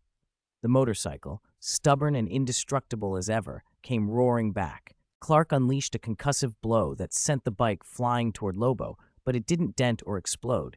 It just skimmed through the air, engine glowing, unfazed. Clark clenched his fist in surprise. Had the earlier volley weakened him? He couldn't even dent the machine. The bike even fired up after the blast, spewing flames to stabilize its reverse trajectory, and headed back toward its master. Lobo watched below, furious, as David and Clark batted his ride like a toy. "Don't touch my baby. If you got the guts, come get me," he howled. David aimed laser-hot heat vision at the motorcycle. The rear engine glowed faintly red from the burn, but still it held together. Its alloy was like a god-forged artifact. Lobo's face twisted with rage. He stomped the ground and leaped skyward, chains snapping out with hooked ends to try and bind David. David looked down at him, unimpressed. "You can't fly. What are you trying to lift when you jump into the sky? Just your own mass." He grabbed the chain, spun it in a brutal arc, and hurled Lobo back to the ground. Kilometers of buildings shook as the mercenary smashed into the street, carving a massive crater dozens of meters wide. Lobo laughed through a mouthful of blood. "I like it. You can't control Grandpa Lobo." Dave didn't relent. He flung Lobo from one side of the avenue to the other, slamming him into and through surrounding skyscrapers until columns of concrete and glass came down in thunderous cascades. Batman and Diana finally arrived, witnessing entire towers snapped like twigs by a force they'd never seen unleashed so early. Tons of debris collapsed into the street, sending dust clouds rolling and cars tumbling like toys. Arthur, choked twice by the grit and watching from the edge of the chaos, gaped as the first bounty hunter, still wrapped in chain, was slammed into a central pit. "You're telling me he's still breathing after all that?" he said, stunned. Everyone else looked shaken too. They rarely saw David bring this kind of terrifying power out of the gate. 178. You're not as strong as a 60-year-old lady. The data shows that very few methods in the universe can harm Lobo, and most importantly, he has a bug-like power of accelerated regeneration. He cannot be killed. Floating in midair, Green Lantern flipped through the Corps' internal files. His eyes widened as he read. "Damn, this is for Corps members who maintain cosmic order. How can it be written like this?" It literally said the opponent was unkillable. What was a Green Lantern supposed to do when faced with a madman like that? "You'd sooner die than let go. Have you forgotten something again?" Someone growled nearby. On the ground, Lobo popped back up as if nothing had happened. His minor scrapes and bruises knit themselves shut in an instant. David scoffed. In the comics, Lobo was often played for laughs, a walking gag who would taunt Darkseid and even stub his cigar out on the Lord of Apocalypse himself. Maybe immortality makes you careless. If you're immortal, why bother using your head? This is Grandpa Lobo's precious chain, the only one in the universe. Lobo planted his feet, flexed like a man about to arm wrestle the sky, and tried to yank David down. Clark's heat vision slammed into Lobo's chest like molten rivets on a steel wall, a scorching barrage that should have seared him. Lobo barely flinched. "Hotter, little Kryptonian. Grandpa Lobo baths in stars and dives through suns for fun. Your laser light is barely a tickle," he taunted, laughing as if he were soaking in a hot spring. David answered with thick eye beams of his own, blasting into Lobo's chest. Not hot at all." Charred and grimacing, chest blackened, Lobo only got louder. "Then why do you look like a duck on a hot griddle?" Clark kept firing. "Too cold, I'm shivering," Lobo shouted, face beet red. "Is that so? Then why do I smell roast?" David cut his beams off, expression flat. He hadn't managed to get a hold in the air. His flight hadn't been enough. Suddenly, a lasso of golden light shot out and wrapped around Lobo's neck, jerking him backward. Wonder Woman gripped the lasso of truth and hauled. "Are you treating Grandpa Lobo like a beast of burden?" he bellowed. Lobo snarled and yanked, and Diana, not strong enough to match him, was dragged off her feet. He headbutted her full in the face. The shockwave sent her flying, nearly out cold, and she spat the lasso away. "Woman, your strength still ain't up to Grandpa Lobo's." Brutish and crude as he was, Lobo was no fool. He was one of the most ferocious fighters in the cosmos. Grinning, he let go of the chain he'd been clutching and snatched the lasso of truth from midair. He twirled it like some roughneck gunslinger and whistled. A flaming-powered punch, delivered by Batman in the Fenrir armor, swung like a tsunami toward Lobo. But Lobo lashed the lasso, hooked the armor's arm, and hurled Batman away, taking Aquaman, Green Lantern, and Cyborg with the momentum. Only Flash narrowly avoided being hit by arching his back at the last second. The whistling iron hammer of the lasso whooshed past his face. Barry's heart hammered. He'd been a hair's breadth from being pulverized. He didn't have Cyborg's plating or Arthur's bulk. Eyes cold, Flash charged, planning to use the Speed Force to take Lobo down. Lobo, who possessed surprising speed, simply threw the lasso again. It struck Flash in the chest and sent him skidding dozens of meters, crashing to the pavement. Feels like nothing, like a blade of grass, Lobo complained. Annoyed with the lasso's weight, it would have shattered his precious chain. Lobo turned to reclaim it. An enormous iron fist filled his vision. Bang! The blow sent him sailing, his body gouging a trench hundreds of meters long through the street. Trees, cars, signs were reduced to dust. He staggered up from the pit. "Why can I see my own butt?" he croaked, every bone aching, his neck sore. For a moment he stared at the impossible sight. His head had been knocked around, twisted so he could literally see backward. Click, click, he snapped his head back. Clark, following one of David's follow-up punches, charged with a raised fist, but Lobo twisted and shoved him away. "Trying to ambush Grandpa Lobo, are ya?" He puffed at his palm like a rooster. The ground around him sank and compacted under a sudden, terrifying pressure, asphalt crumpling as if weighed down by a planet. His body resisted the force, but David kept coming. Facing the next punch, Lobo felt slow and leaden. Bang! The impact exploded outward, shattering windows for miles and rattling buildings. Lobo was slammed down, blood streamed from his face, his nose broken. He lashed out, but David caught his fist with one hand and wouldn't budge. Lobo pushed and strained, veins bulging, every hair on his arms standing on end, but he couldn't move the man a single inch. His eyes bulged with disbelief. He'd shrugged off worse, surviving neck breaks and head twists without blinking. Yet now, pinned and helpless, his pride crumpled. "It can't be," Lobo growled, furious and humiliated. For the first time, he looked as powerless as a frightened child trapped by a stronger hand. "I'm going to smash you." He threw another wild blow. David caught that one too, then delivered a heavy headbutt to Lobo, the very move Lobo had used earlier, mocking Wonder Woman's strength. "Your strength isn't even as good as the 60-year-old lady who lives next door to me," David said flatly. "I wrote a bit slowly today, so the update is an hour late. I added a few hundred words. Sorry. 179. Someone is watching us. I'll kill you. Grandpa Lobo will kill you." His head slammed back, cracking the ground beneath him. Lobo heard the sickening shatter of his own skull, ears ringing, blood clouding his vision, but it didn't stop him. Like a wild beast, he retaliated, throwing a brutal punch that sent David flying. David steadied himself in midair and unleashed heat vision from his eyes, beams lancing into Lobo's blood-slick face and scorching his eyes. Lobo staggered, then a lightning-fast sweep of a kick buckled his legs and he went down. With a thunderous impact, the Fenrir armor fell from above like a meteor and drove Lobo deep into the earth. Before Lobo could recover, Clark charged and landed another crushing blow. Blinded and disoriented, Lobo was like a headless insect, able only to take the punishment. The League moved in, coordinated and relentless, pummeling him like a sandbag. Still, they barely fazed him. "Feels like punching thick leather wrapped around an iron ingot," Arthur grunted, rubbing his hand. "My knuckles are killing me." Hal hovered, ring glowing, conjuring a giant hydraulic press to pin Lobo down.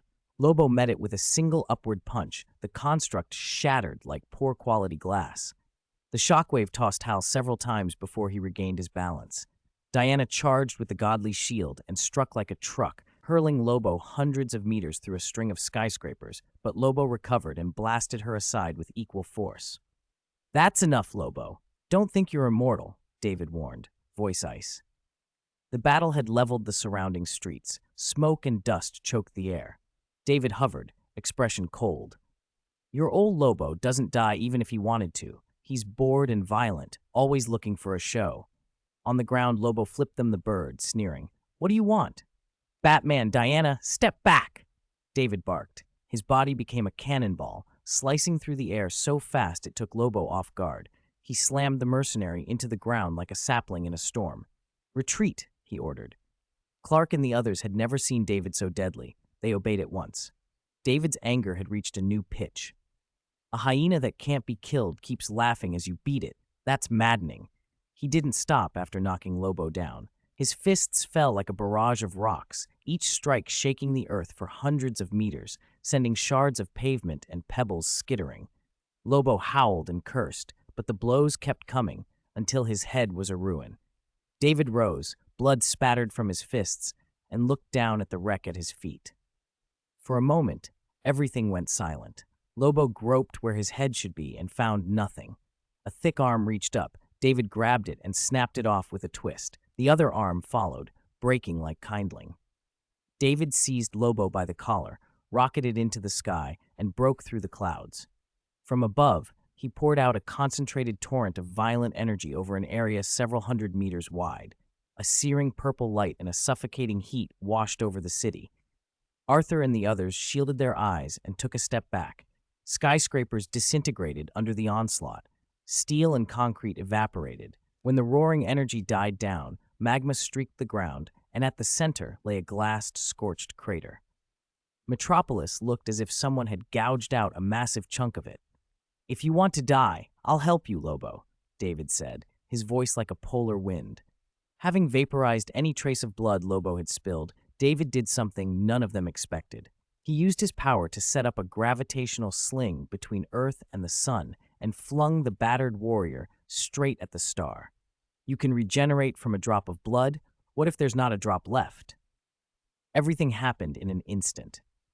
Lobo's head hadn't fully reformed. He wasn't a normal being. His soul could detach from his body. Through that soul sense, he watched events unfold. "No wonder the one who posted the bounty wanted me to capture you first. Purple Lantern, you're tougher than old Lobo thought, but it won't change a thing," he sneered.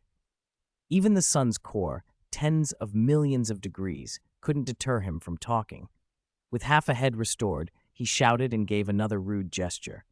God and Satan even feared old Lobo's swagger.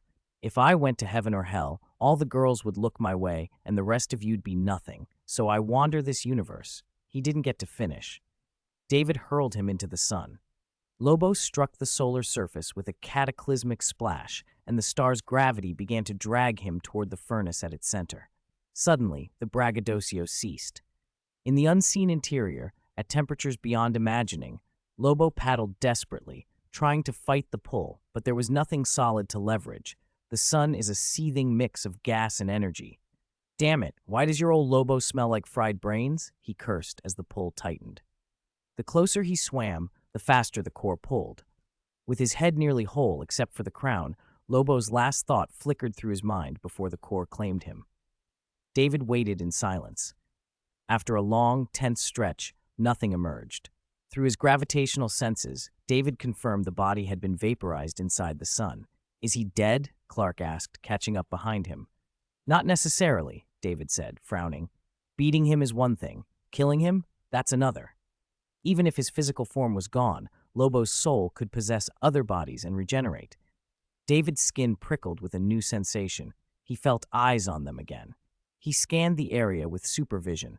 On the far side of the moon, a skull-shaped spaceship came into view. "Brainiac?" Clark murmured. The vessel was unmistakably Brainiac style. David narrowed his eyes. Had Brainiac's people been the ones watching them from the moon before? The landing marks around the ship showed it had touched down recently. Where were the ones they saw last time, gone or hiding deeper? While he pondered, several miniature satellites masked as floating meteorites tried to move away. David vaporized them with eye beams. Clark turned toward the moon, thinking Lobo might have come back from there, and saw the skull-shaped ship docked on its far side. Through his vision, he glimpsed 4 tall humanoid figures inside. Some grim, some eager for a fight, their presence radiating a cold, predatory intent. "Someone's monitoring us," Clark said, tension in his voice. "Who are they?" 180. "Not sure who is whose nightmare. It's Brainiac's people. He must be the one who put a bounty on us." David had a hunch when Lobo showed up. There weren't many enemies he'd made and survived. Among cosmic foes, only Parallax and Brainiac came to mind. Parallax wouldn't stoop to this. Only Brainiac fit the pattern. Seeing Brainiac's ship arrive in the solar system made him certain. Brainiac himself wasn't aboard. Although he could inhabit countless bodies, the 4 creatures on the ship scrambled with vitality and power like living engines, but none carried Brainiac's cold, transcendent aloofness.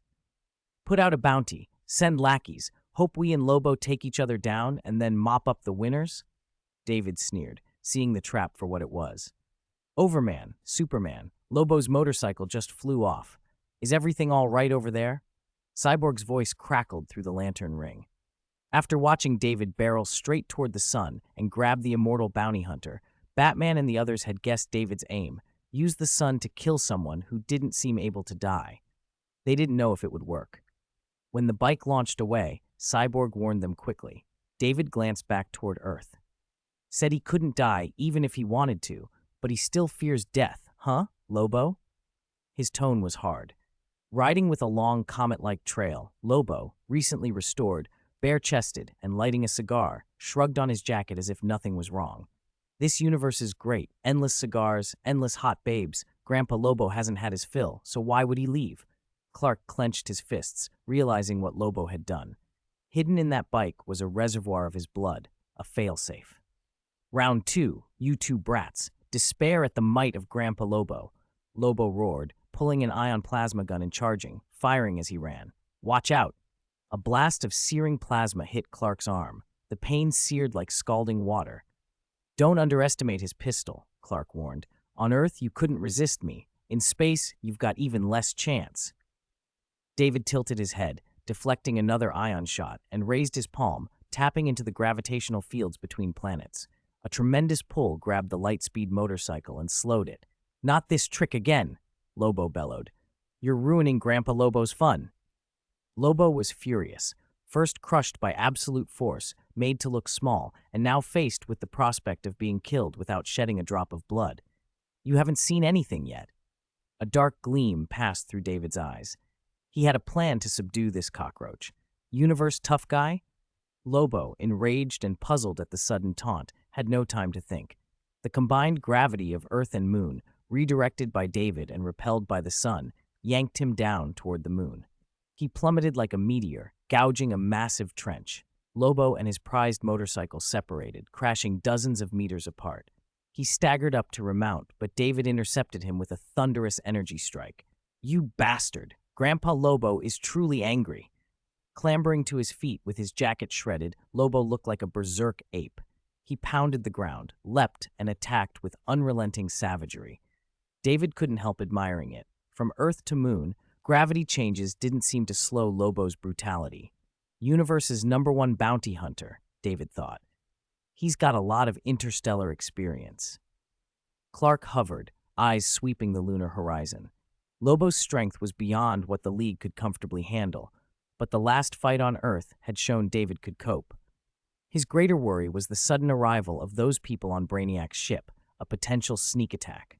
Dust and debris billowed as crater after crater shattered under the blows. The moon trembled as if two titans were fighting. Still, Lobo's raw power, speed, and ferocity were a notch below David's. Even enraged, he couldn't close the gap. David systematically pushed him back, driving blood into the dust. You can't go to hell, David said coldly, but you're about to get a taste of it. Crack! Catching an arm, David slammed his elbow down and snapped bone. Lobo, already struggling to counter, was weakened further. Crack! Crack! Crack! David pummeled him like a sandbag until all 4 limbs were broken. Even so, Lobo's mouth kept shouting defiance. Pain meant little to him. Lying crooked on the ground, limbs at grotesque angles, he glared at David. Hit me harder. Grandpa Lobo's getting sleepy. David flipped him and drove his knee up with a sickening crunch. Lobo's eyes bulged. Blood sprayed his lips as his spine fractured and he lost control. It's useless. Thrown to the ground again, the madness in Lobo's laughter didn't stop. I'll tell you, throw me in your sun and I'll crawl out somewhere else. I'll come find you. From now on, you'll sleep with one eye open. I, Lobo, will be your nightmare. It's not certain who will be whose nightmare. A playful smirk slid across David's face. You think I broke your arms and legs just so I could toss you back into the sun? Lobo's regenerative toughness rivaled Doomsday's. His cells could regrow, and scattered drops of his blood across the universe acted like regeneration nodes. He felt no pain, so breaking his will by torture was pointless. But David knew another way. To defeat someone, to make them beg, you don't always need blood. You strike what they care about most. What did Lobo care about? The answer made Lobo suddenly uneasy. Buzz, David clenched his hand, and the lantern ring, which had been a comlink, flared to life. The ring's energy seized Lobo, suspending him in midair in an X shape like a lab specimen on an operating table. His eyes widened. Panic crawled up his throat. Snap! With a click of David's fingers, green energy folded into fabric and covered Lobo, rearranging his bulk into a ridiculous, coquettish posture. No, no, what are you doing? Lobo screamed, mutilated pride finally breaking into genuine fear. He thrashed, but the ring controlled his limbs. A gust lifted a skirt. His hands were forced to clutch the hem in embarrassed, feminine poses. Make your expression livelier. Smile. Under Lobo's horrified glare, David shaped a camera from energy and directed it. He clicked the shutter over and over. This pose made a movie star in our world famous last century, David said dryly. Grandpa Lobo will kill you. Kill you. I was wrong. You're a devil. Lobo raged, then begged. David dressed him in maid outfits, bunny suits, one ridiculous costume after another, forcing coy, ashamed poses until Lobo's mind frayed. He alternated between threats and pleas. Kill me! Kill me! When David finally stopped, he had taken enough pictures for a full humiliating spread. He let the camera vanish. Mr. Tough Guy, he said softly. Lobo's eyes looked at him like he'd met the devil. David shook the lantern ring on his wrist and smiled slowly. You wouldn't want these photos spreading across the universe, would you?